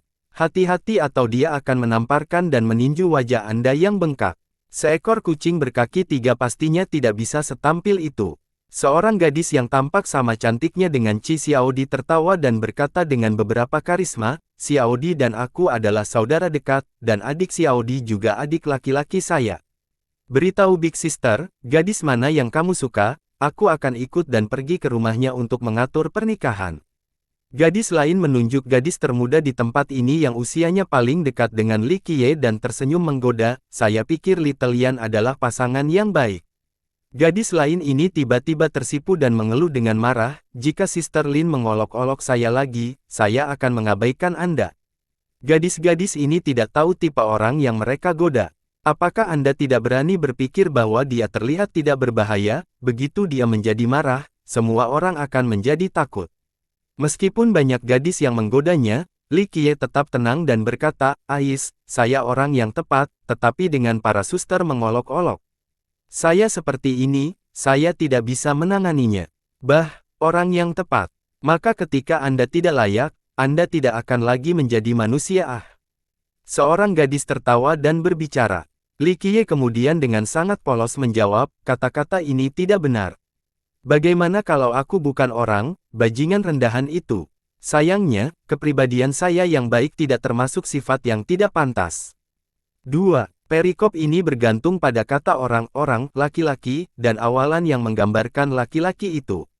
Ini adalah permainan kata-kata, dimulai dengan gadis yang bercanda bahwa Li Qiye bukan orang karena dia tidak bertindak sesuai dengan pernyataannya bahwa dia adalah yang pantas. Kemudian, Li Qiye menggunakan dualitas retorika untuk membalas bagian pertama menjadi busuk menggunakan kata tanda kurang lebih orang rendahan pelacur, yang menghina dan tidak boleh dikatakan di depan wanita, tapi kemudian dia menghilangkannya dengan mengatakan bahwa karakteristiknya tidak melibatkan sifat rendah seperti seolah-olah dia adalah seorang bangsawan. Workplace, atau lebih tepatnya, seluk-beluk kecil dengan bahasa Cina bisa sulit diterjemahkan seperti bagian ini. Gadis lain mencibir dan berkata dengan bercanda, kamu sudah tidak pantas setelah hanya mengucapkan 1 atau 2 frase, apakah kamu tidak malu sama sekali? Li Qiye sendirian di tempat ini, jadi sekelompok gadis menggodanya tanpa tekanan, mereka merasa bahwa intimidasi Li Qiye cukup menyenangkan. Qi Xiaodi di sisi lain duduk untuk menonton. Dia santai dan hanya menunggu untuk melihat bagaimana Nobel mudanya akan berakhir ini. Wanita bangsawan itu dengan tersenyum berkata, adik, katakan padaku, yang mana yang kamu suka? Saya akan membantu Anda. Wanita bangsawan ini adalah seorang putri dari negara tetangga dari negeri singa-singa. Li Qiye memantulkan pada para gadis ketika matanya perlahan-lahan menyapu mereka satu persatu sebagai jika dia memilih pasangan yang cocok. Seorang gadis dengan genit berseru, orang mesum kecil ini. Namun, sebelum Li Qiye dapat melihat semua gadis yang hadir, beberapa langkah kaki muncul. Beberapa orang datang ke lantai mereka. Dalam sekejap 5 atau 6 orang tiba. Dengan laki-laki dan perempuan, kelompok itu memiliki udara yang mengesankan tentang mereka. Seorang pria mengenakan mahkota kerajaan sementara seorang gadis lainnya mengenakan jubah Phoenix. Cowok-cowok itu heroik sedangkan cewek-cewek itu cantik sekali. Suasana meriah tiba-tiba menjadi sunyi seolah-olah semua orang disiram udara yang membeku. Gadis-gadis itu semua mengubah ekspresi mereka saat mereka melihat kelompok orang ini di tempat kejadian. Memimpin kelompok ini adalah seorang gadis, dia mengenakan jubah Phoenix dengan tiara menghiasi kepalanya. Dia memiliki aura yang mulia karena mata Phoenix-nya cukup menyinari Qi Xiaodi. Wajah Qi Xiaodi tenggelam ketika dia melihat orang ini. Adapun gadis-gadis lain yang hadir, mereka juga datang ke dalam karena kelompok orang ini memiliki latar belakang yang hebat. Qi Xiaodi, bagus kau ada di sini, itu menyelamatkan putri ini dari keharusan pergi ke Aula Era Grand untuk menemukan Anda. 3. Catatan, ini adalah Eya Jaens, seorang putri dari saudara-saudara raja, bukan seorang putri peringkat pertama seperti Qi Xiaodi. Gadis ini sangat arogan saat dia dengan dingin menyatakan dengan jijik, pergi ke Aula Era Grand akan kotor soul saya. Kamu hanya sekelompok tikus dan kecoa di level terendah. Gadis-gadis itu tidak bisa menjadi marah dengan kata-kata ini. Seorang putri tetangga berkata, Putri Huangfu, kata-kata ini jauh dari garis. Sekolah Hall Tiger juga bukan keturunan kaisar abadi. Meskipun putri ini bergabung dengan Aula Era Zenith, dia memiliki hubungan yang cukup baik dengan banyak saudara perempuan dari Aula Era Grand. Jadi, tidak yakin. Gadis ini dengan dingin berkata, jika Anda seorang siswa dari Zenith Era Hall, maka jangan bergaul dengan anjing dan kucing ini. Ini reputasi Zenith Era Hall. Nama gadis ini adalah Huang Fufeng, dan dia berasal dari Tiger Hall School. Dia juga dianugerahi gelar putri di negeri Hall Harimau. Dengan takdir raja alami, bakatnya tidak buruk. Nenek moyangnya adalah burung emas iblis yang hebat sehingga dia memiliki tubuh burung emas Hautian yang sangat langka. Huang Fufeng sudah menjadi bangsawan, dia bukan jenius yang paling baik dari generasi muda, tetapi dia masih sangat bagus. 4. Golden Bird di sini adalah luan, sejenis burung mitos yang berhubungan dengan burung phoenix tanpa terjemahan langsung bahasa Inggris. Namun, ini bukan jenis phoenix terkuat jadi saya menggunakan Golden Bird alih-alih menyebut phoenix. Phoenix dan naga akan dicadangkan untuk garis keturunan paling murni terkuat di dominasi kaisar. Catatan yang menarik adalah namanya adalah Feng, yang sebenarnya adalah Phoenix. Kamu, putri tetangga menjadi marah dan tiba-tiba berdiri lalu menatap Huang Fufeng. Orang-orang yang mengikuti Huang Fufeng semuanya dari kekuatan besar. Seorang pria dengan dingin diperingatkan, Nona Zhu, jangan membuat kesalahan. Apakah Anda ingin menentang Tiger Hall School? Huang Fufeng mengabaikan putri tetangganya dan menyoroti Qi Xiaodi. Qi Xiaodi, Anda lebih baik dalam mengendalikan kakak Anda, kalau tidak, dia akan mati tanpa tahu kenapa. Ketahuilah tempat Anda, jangan sampai Anda ingin negara Anda mengalami bencana. Huang Fufeng adalah seorang putri dari negara Hall Harimau dan juga saudara bela diri untuk Hu Yue. Karena Qi Xiaodao berusaha mendekati putri Bao Yun yang sangat mungkin menjalin hubungan dengan Hu Yue, Huang Fufeng tidak bisa melepaskan gangguan ini sehingga dia datang untuk mendukung Hu Yue. Ancamannya yang tajam membuat Qi Xiaodi kaget. Sekolah Hall Macan memang kuat, namun ancamannya yang arogan tidak dapat ditoleransi. Semua gadis menatap Huang Fufeng karena mereka merasakan keluhan sebagai pengganti Qi Xiaodi. Saat ini, terdengar suara malas, Qi Xiaodao berada di bawah perlindungan saya. Dia mengejar putri Bao Yun bukanlah hal yang keterlaluan. Seorang pria yang belum menikah dan seorang wanita yang belum menikah jika mereka berdua mau, maka hal ini adalah jalan alami pria. Nona kecil Bao Yun masih belum bertunangan dengan sekolah Anda, jadi apa sikap nakal ini? Li Qiye adalah pembicara. Dia bahkan tidak menggerakkan kelopak mata atau repot-repot untuk melirik Huang Fufeng sambil melanjutkan, karena kamu datang ke sini berlari untuk mengancam orang-orang di sisiku, kembali dengan pesan saya, jika sekolah Hall Tiger cerdas, maka selipkan ekornya bersatu dan berperilaku. Jika nona kecil Bao Yun siap mengikuti Qi Xiaodao, lalu apa spesifikasinya dengan sekolah Anda? Jika Hu Yue berani mencoba dan menekan masalah ini dan memisahkan kekasih kecilnya, maka aku akan secara pribadi menghapus tulangnya. Kata-kata berani Li Qiye membuat Huang Fufeng dan para pengikutnya terkejut. Dia dengan dingin memandang dan tidak berpikir tinggi sebelum memerintah, kocok, pukul iblis kecil ini dan akhiri hidupnya. Saya pribadi akan merawat Qi Xiaodi. Hal ini tidak mengetahui kehidupan dari kematian. Pria termuda yang berdiri di sebelah Huang Fufeng tiba-tiba menjangkau Li Qiye dengan jari-jarinya yang memiliki ketajaman pisau cukur yang tak tertandingi. Enyahlah, Li Qiye segera berdiri dengan ayunan lengan yang menekan. Ledakan. Sebelum pemuda ini mengetahui apa yang terjadi, dia sudah dipukul oleh satu tangan Li Qiye. Li Qiye kemudian menjadi secepat kilat dan segera melonjak ke arah Huang Fufeng. Dia menjadi khawatir dan berteriak, apakah kamu ingin mati? Dalam sekejap mata, Huang Fufeng dikurung dengan pedang bulu, itu sangat tajam dan bahkan raja fisik tidak akan mampu menahan luka ini. Meletus, Li Qiye bahkan tidak mengangkat ke arah luka-nya menggenggam lengan ke depan, dan pedang bulu segera hancur saat Huang Fufeng juga dipukul terbang saat dia memasukkan darah. Dia terlalu meremehkan lawannya dan berpikir bahwa satu tebasan akan dengan mudah membunuh Li Qiye. Dia tidak menyangka Li Qiye akan menjatuhkannya dengan satu serangan saja. Namun, sebelum Huang Fufeng yang menyimpan darah bisa jatuh, Li Qiye bergerak dengan kecepatan yang tidak bisa dilihat. Dalam sekejap, dia sudah mencengkeram leher Huang Fufeng saat menggantungnya di udara di dinding. Saat ini, Huang Fufeng yang dicengkeram oleh Li Qiye digantung di sana seperti bangau putih.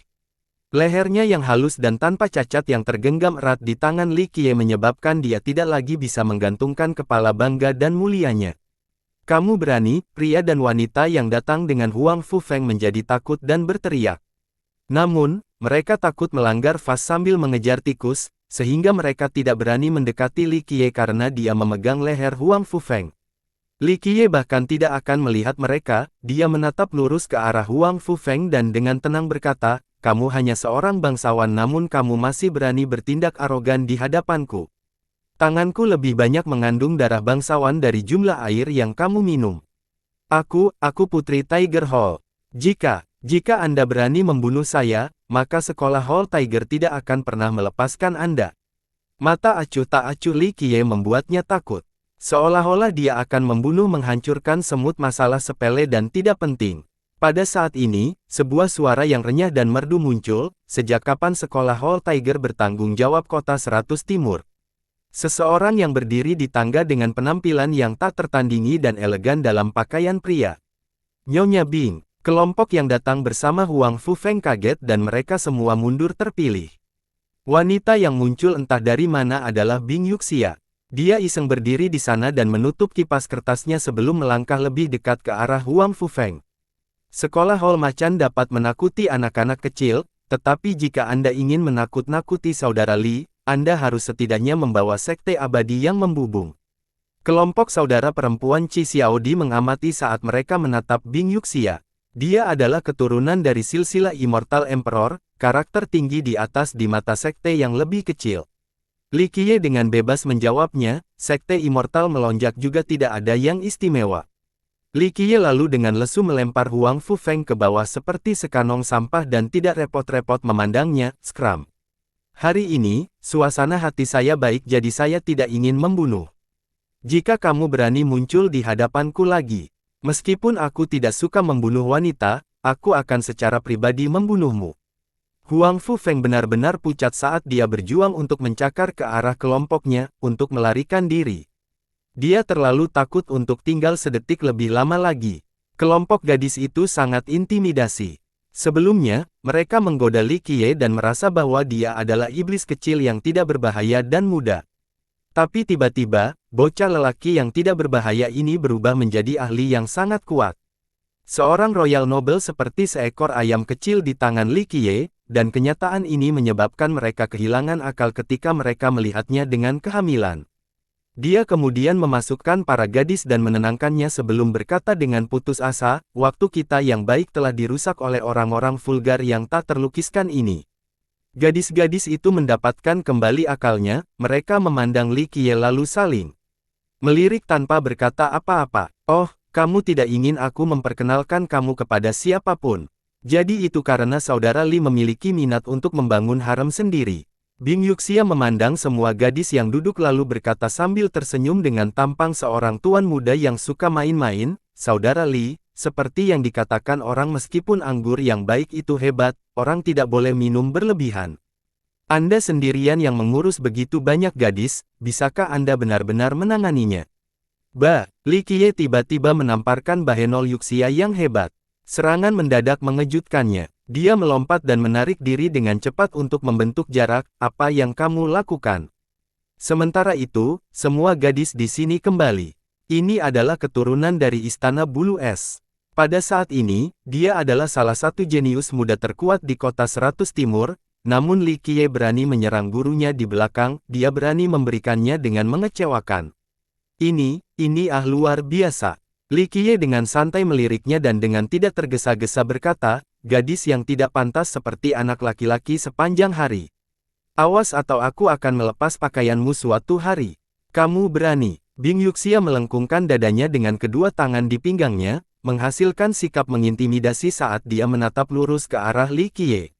Li Qiye bisa hanya tersenyum dan merasa tidak enak sebelum berbicara kepada para gadis, kakak-kakak perempuan dapat terus bermain, adik kecil ini akan pergi. Kemudian, dia berbalik dan pergi. Dia keluar ke pintu dan berbicara tanpa berbalik, ayo, atau kamu ingin tinggal. Li Qiye berbicara dengan Bing Yuxia, tentu saja. Bing Yuxia tersenyum dan dengan gagahnya menyebarkan kipas kertasnya seperti seorang tuan muda yang anggun. Dia menggenggam kedua tangannya untuk mengucapkan selamat tinggal pada para wanita dan dengan riang gembira, nyonya-nyonya, aku akan pergi dulu. Setelah mengatakan itu, dia dengan gesit melayang pergi. Lebih dari 10 gadis yang duduk masih syok. Setelah beberapa lama, mereka berhasil tenang. Putri tetangga kemudian bertanya kepada Qi Xiaodi, Xiaodi, itu bukan sepupumu, aku tidak pernah bilang begitu. Qi Xiaodi tersenyum masam dan berkata, Yang Mulia Qi, lalu siapa dia? Apa asal-usulnya? Dalam waktu singkat, semua gadis di meja bertanya sekaligus, dia bahkan tidak menaruh sekolah Hall Tiger di matanya, jadi dia pasti berasal dari garis keturunan Kaisar Immortal. Qi Xiaodi hanya menghela nafas dalam hatinya. Bukan hanya Tiger Hall School, tidak ada banyak keberadaan yang bisa ada di matanya. Qi Xiaodi, kau dan dia bersama, mungkinkah dia pertunanganmu? Kalian berdua terjebak bersama setiap hari, mungkin gadiskah kalian berdua? Seorang yang lebih licik bertanya. Qi Xiaodi tiba-tiba tersipu dan dengan lembut memarahinya, jangan bicara omong kosong, itu tidak baik jika orang luar mendengarnya. Dia tidak bisa menahan diri untuk tidak sedih dan menghela napas. Pada masa sekarang, gadis seperti apa yang sebenarnya bisa mengikatnya? Li Qiye kembali ke puncak kesendiriannya yang besar di Aula Era Grand. Pada saat ini, Bing Yuxia juga datang sendiri tanpa ditemani kecantikannya. Ini pemandangan yang langka melihatmu tanpa gadis. Li Qiye duduk dan meliriknya, bicaralah, jadilah jujur, tidak perlu berbelit-belit. Bing Yuxia dengan jujur berkata, bagaimana kalau kita bekerja sama kali ini? Dia datang sendirian bukan untuk bersenang-senang, tetapi karena dia benar-benar perlu berbicara dengan Li Qiye. Li Qiye kemudian membuka matanya dan berkata, kerja sama. Dengan apa? Dia berpikir bahwa Bing Yuxia akan berbicara tentang tablet Sky Cutting. Dia menyorotkannya dan berkata, kamu tidak akan bergabung dengan Grand Era Hall secara acak, kan? Kamu pasti datang ke Void Gate di Akademi. Ya, Li Qiye menatap gadis yang berdiri di depannya. Temperamen dan perilakunya agak mirip dengan Kaisar Abadi Bing Yu di masa lalu. Dia menggelengkan kepalanya dan tersenyum berkata, gerbang Void adalah legenda, dan tidak ada seorang pun di dunia ini yang tahu apakah itu asli atau tidak. Saat ini, masih terlalu dini untuk berbicara tentang Void Gate.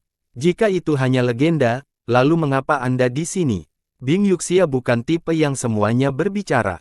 Dia menjadi keturunan Ice Feather Palace membuktikan bahwa dia adalah karakter yang tangguh. Saya sedikit tertarik tentang itu.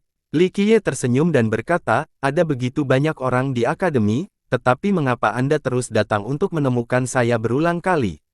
Jangan bilang itu karena aku sangat tampan. Bing Yuxia tertawa ceria dengan 3 bagian yang berisi kecemerlangan matahari dan 7 bagian kelembutan. Lalu dia berkata, tampan dan kamu tidak punya apa-apa lakukan satu sama lain. Selain itu, keturunan dan anak-anak hebat dari sekte dan warisan kuno saya tidak menyukai mereka. Sebagian besar dari mereka hanya bertindak baik di permukaan, tetapi mereka semua adalah perencana di dalam terlalu tidak dapat dipercaya. Menarik, Li Qiye tersenyum bertanya, mengapa saya harus bekerja sama dengan Anda? Sejujurnya, Ice Feather Palace itu hebat, dan kamu juga gadis yang tangguh dengan kekuatan luar biasa. Namun, tidak mudah untuk bekerja sama dengan saya. Singkatnya, saya tidak kekurangan orang. Jika aku butuh orang, maka aku bisa memanggil monster tua yang jauh lebih kuat darimu. Bing Yuxia tersenyum dan menjawab, saya tahu Anda sombong, Anda telah melakukan banyak hal sombong di Grand Middle Territory.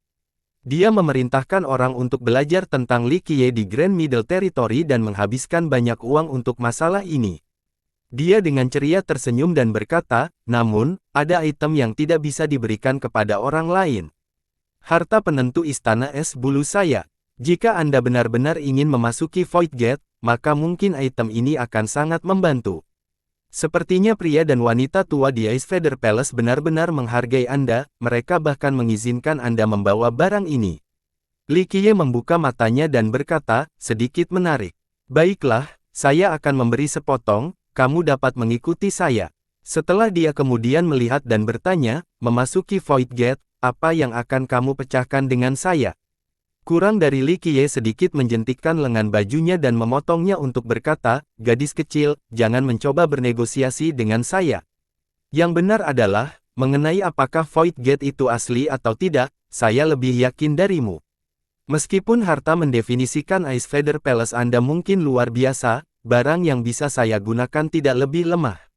Saya memberi Anda sebagian karena saya merasa bahwa Anda bukan gadis kecil yang buruk.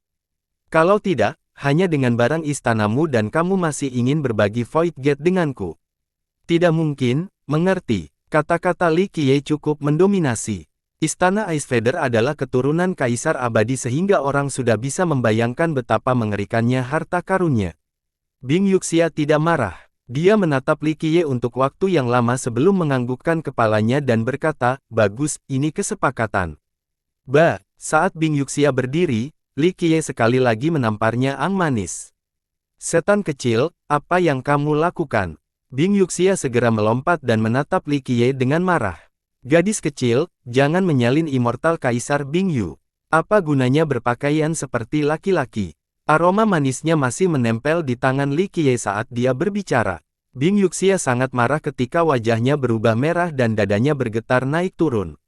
Dia akhirnya menyorotnya dan berkata, "Setan kecil, jangan berpura-pura menjadi orang tua yang bijak, aku lebih tua darimu." Setelah mengatakan itu, dia berbalik untuk pergi dengan sedikit keluhan. Li Qiye tidak tahu apakah harus tertawa atau menangis, gadis ini benar-benar menjadi semakin seperti kaisar abadi Bing Yu. Setelah dia pergi, Li Qiye hendak berlatih, tetapi saudara perempuan Qi Xiaodi tiba-tiba mengangkut ke halaman dengan ekspresi panik. Kurang dari mereka melihat Li Qiye dan bertindak seolah-olah mereka melihat penyelamat dan dengan cepat berkata, tidak baik, kejadian besar terjadi. Para wanita, dengan tenang berbicara tentang masalah ini. Bahkan jika langit jatuh, akan ada orang-orang hebat untuk memikulnya. Kami kehabisan waktu, kami akan memberitahu Anda di jalan. Beberapa gadis tidak peduli apakah Li Qiye setuju atau tidak dan segera menariknya keluar dengan penampilan tergesa-gesa. Apa yang sebenarnya terjadi? Li Qiye tidak berdaya dan tidak bisa melakukan hal lain selain berlari sambil diseret keluar oleh gadis-gadis. Mereka berlari ketika gadis-gadis itu menjawab, Yang Mulia Qi dan Huang Fufeng pergi ke panggung arbiter naga. Panggung arbiter naga. Li Qiye memperluas pandangannya sedikit dan berkata, cukup berani untuk menganggap kata-kata saya seperti angin yang melewati telinga seseorang. Apakah dia benar-benar berpikir bahwa aku hanya sesumbar? Beberapa gadis dengan cepat berkata, setelah kamu pergi, Huang Fufeng kembali dengan bantuan, dia mendapat dukungan besar kali ini jadi dia datang siap. Ah, dewa dari arah mana? Li Qiye bertanya. 1. Hanya sebuah ekspresi, biasanya sarkastik. Seorang gadis menjawab, Gui Fusu dari kerajaan kuno yang cemerlang, junior dari anak besar Zhu Huangwu, seorang jenius yang hebat dari aula era Zenith. Kurang dari gadis-gadis lain menjadi serius begitu Gui Fusu dibesarkan. Dia jauh lebih menakutkan daripada Huang Fufeng, dan bagian yang paling menakutkan adalah dia berasal dari kerajaan kuno Brilliance, satu aliran sekte dua kaisar. Itu jauh lebih mengintimidasi daripada Tiger Hall School. Seorang gadis dengan marah menjelaskan, setelah memiliki pendukung yang kuat, Huang Fufeng kembali dan mengucapkan kata-kata yang tidak menyenangkan. Pada akhirnya, Yang Mulia Qi menjadi marah dan setuju untuk pertandingan hidup atau mati melawannya di panggung naga arbiter. Gadis-gadis lain juga marah karena ketidakadilan dan berkata, sekolah Hall Macan bertindak terlalu jauh dan menghina negeri singa-singa kita karena kita tidak punya siapa-siapa di belakang kita. Panggung arbiter naga adalah lokasi di mana para siswa bertarung sampai mati. Biasanya, para murid akan berhenti pada waktu yang tepat selama pertandingan agar tidak merusak atmosfer persaingan yang bersahabat. Namun, jika kedua belah pihak ingin mengambil risiko hidup mereka, maka mereka harus naik ke panggung arbiter naga. Setelah pertempuran dimulai, seseorang harus mati. Huang Fufeng dipermalukan oleh Li Qiye dan kehilangan semua wajah di depan gadis aula era Grand yang dia anggap lebih rendah dan celaka. Huang Fufeng merasa malu dan menjadi semakin marah ketika dia memproduksi dan tidak bisa membiarkannya pergi, sehingga ingin mencari balasan. Namun, dia tahu bahwa pukulannya saja tidak cukup untuk menjangkau iblis kecil itu, Li Qiye, jadi dia berpikir untuk mencari seseorang. Gui Fusu berasal dari Ghost Rache, tetapi ia bergabung dengan kerajaan kuno yang cemerlang dan menjadi murid. Bakatnya sangat tinggi, meskipun dia bukan bagian dari keluarga kerajaan, dia dihargai tinggi oleh kerajaan dan dianugerahi gelar Royal Noble. Dia sekarang adalah satu makhluk tercerahkan surgawi, tapi ini bukan karakteristiknya yang paling meneror. Bagian yang menakutkan adalah bahwa ia memiliki 5 istana nasib. Ketika ia adalah seorang bangsawan kerajaan, ia membuka 3 istana dengan total 5 istana. 5 istana Royal Noble adalah Grand Dao Noble, jadi orang bisa membayangkan betapa hebatnya bakatnya. Setelah itu, dia melangkah ke alam tercerahkan sebagai Grand Dao Noble. Bahkan 5 orang surgawi yang tercerahkan akan kehilangan warna ketika mereka bertemu dengannya. Dia berasal dari ras tunggal namun masih dianugerahi gelar oleh kerajaan kuno cemerlang ini menunjukkan kekuatan. Dia sangat memuja Huang Fufeng. Kali ini, setelah mengalami pelanggaran besar, dia datang kepadanya untuk meminta bantuan dan dia segera setuju. Gui Fusu berjanji untuk secara pribadi membasmi iblis kecil ini Li Qiye dan membersihkan aibnya. Dia setuju bukan hanya karena keangkuhannya, tetapi karena dia memang memiliki kekuatan. Saat ini, Qi Xiaodi dan Huang Fufeng berdiri di atas panggung arbiter naga. Pertempuran mereka menarik banyak siswa yang menyaksikan. Tidak hanya siswa Grand Era Hall dan Zenith Era Hall yang tiba, tetapi ada juga banyak siswa Hall Era Idol. Beberapa jenius dan jahat-jahat dari Aula Era Suci juga datang untuk menonton.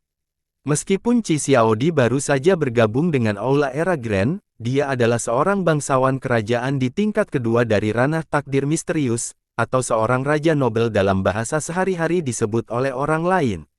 Namun, lahir dari negara Roar Singa, dia menggunakan kekuatannya sendiri untuk naik ke Raja Nobel. Ini adalah masalah besar sehingga reputasinya terkenal di seluruh kota 100 Timur. Huang Fufeng juga tidak sederhana. Dia adalah murid dari sekolah Hall Harimau, dan leluhurnya adalah burung emas iblis yang hebat sehingga dia juga terkenal di kota-kota.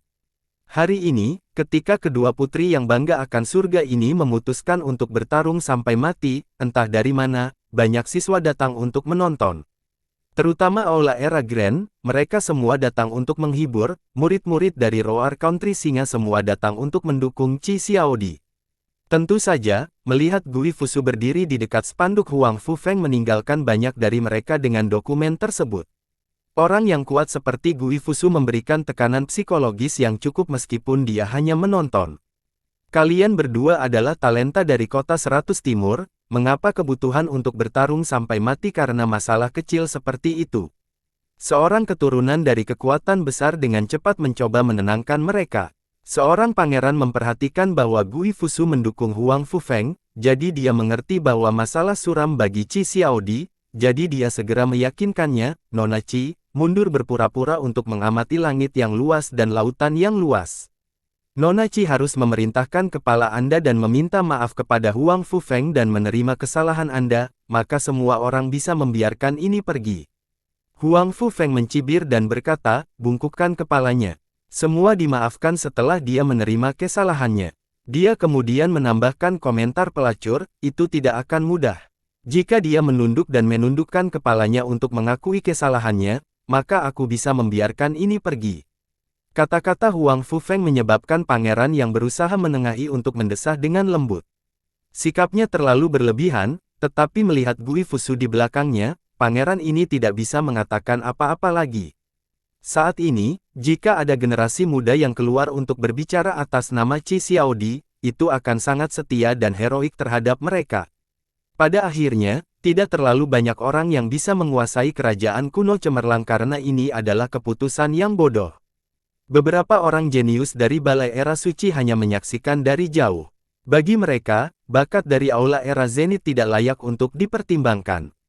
Sepertinya seseorang menganggap kata-kata saya sebagai angin yang cepat berlalu. Pada saat ini, suara malas terdengar. Ketika Li Qiye diseret ke panggung naga arbiter oleh para gadis. Saat dia melihat Li Qiye tiba, Qi Xiaodi merasa lega. Gui Usu mendukung Huang Fufeng memberikan banyak tekanan. Dia bukan seorang jenius seperti Li Xuangyan karena dia tidak memiliki tekad membunuh yang sama bertemu dewa, bertemu iblis, bunuh iblis. Dengan Li Qiye di sini, Gui Fusu bukan lagi ancaman baginya. Sebelum dia menyadarinya, dia menjadi sangat tergantung pada Li Qiye. Wajah Huang Fufeng menjadi sulit dilihat setelah melihat kedatangan Li Qiye, jadi dia berteriak, itu dia. Gui Fusu melirik Li Qiye dengan memulai dengan dingin dan terus terang bertanya, kamu itu Li Qiye. Gui Fusu cukup tampan, tetapi aura gelapnya terlalu pekat. Dia berasal dari 4 hantu suku, cabang dari ras abadi hantu. Tidak terlalu banyak dewa hantu di dunia Kaisar Fana, sehingga suku 4 hantu dianggap sebagai cabang yang kuat. Keterlibatannya menyebabkan getaran di hati para siswa Aula Era Grand yang datang untuk mendukung Qi Xiaodi. Bahkan siswa lain dari era Zenith Hall juga menjadi serius. Peringkat Gui Fusu cukup tinggi di Zenith Era Hall sebagai mantan Grand Dao Nobel. Contoh One Celestial Enlightened Being saat ini bisa menjadi ancaman langsung bagi 5 Celestials Enlightened Being seperti Hu Yue dari Aula Era Suci. Li Qiye terlalu malas untuk melihat sekilas dia saat dia perlahan berkata, ya, bagaimana dengan itu? Mata Gui Fusu menjadi dingin. Tiba-tiba, aura gelap menjadi lebih tebal di sekitar tubuhnya. Dia benar-benar terlihat seperti hantu. Ada banyak cabang hantu yang berbeda dan semuanya berbeda.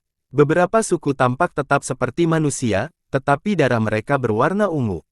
Darah mereka juga jauh lebih dingin daripada manusia, sehingga perlombaan hantu memberi orang lain sensasi dingin, dan beberapa orang menyebutnya sebagai aura hantu. Kamu datang pada waktu yang tepat. Dengan munculnya dingin yang menusuk, dia kagum inspiratif berkata, Anda dapat memilih bagaimana Anda ingin mati. Pada saat ini, Gui Fusu memang memiliki aura hantu yang menyebabkan orang lain merasa ketakutan. Selain itu, dia adalah seorang jenius yang kuat dari aula era Zenith, sehingga aura pembunuhannya yang telanjang menyebabkan banyak orang mengotori di dalam. Setelah Grand Dawn Noble, 5 istana Enlightened Being ini memang musuh yang menakutkan. Beberapa orang jenius dari Zenith Era Hall membandingkan diri mereka dengan Gui Fusu dan hanya mendapat hasil yang tidak menguntungkan. Sedangkan para murid dari Aula Era Grand, setelah melihat aura Gui Fusu yang dingin yang mirip dengan aura hantu jahat yang keluar dari kegelapan, mereka sudah ketakutan. Li Qiye tidak peduli dengan Gui Fusu saat ia memerintahkan Qi Xiaodi, jika Anda sudah datang ke panggung arbiter naga, maka tidak ada yang melepaskan sampai mati. Bunuh dia, jangan membuatku malu. Saya percaya bahwa Anda dapat mengerahkan teknik-teknik hebat Anda. Qi Xiaodi mengambil napas dalam-dalam, kemudian dia melangkah maju dan dengan dingin menatap Huang Fufeng, karena Anda ingin jawaban, saya akan memberikan Anda. Huang Fufeng berteriak dengan keras dan sopan dan segera mengeluarkan kuali harta karun. Nyanyian Phoenix muncul ketika kuali itu seperti mukjizat ilahi dan melonjak ke arah Qi Xiaodi. Qi Xiaodi juga berteriak, pisau ilahi muncul di tangan. Dia mengangkatnya ke langit dan dikurung ke bawah dengan maksud pedang yang sekeras torrens. Pada saat ini, Li Qiye juga naik panggung arbiter naga yang berbeda. Dia kemudian menunjuk ke Gui Fusu dan perlahan-lahan menyatakan, ayo, terima kematianmu. Bersambung.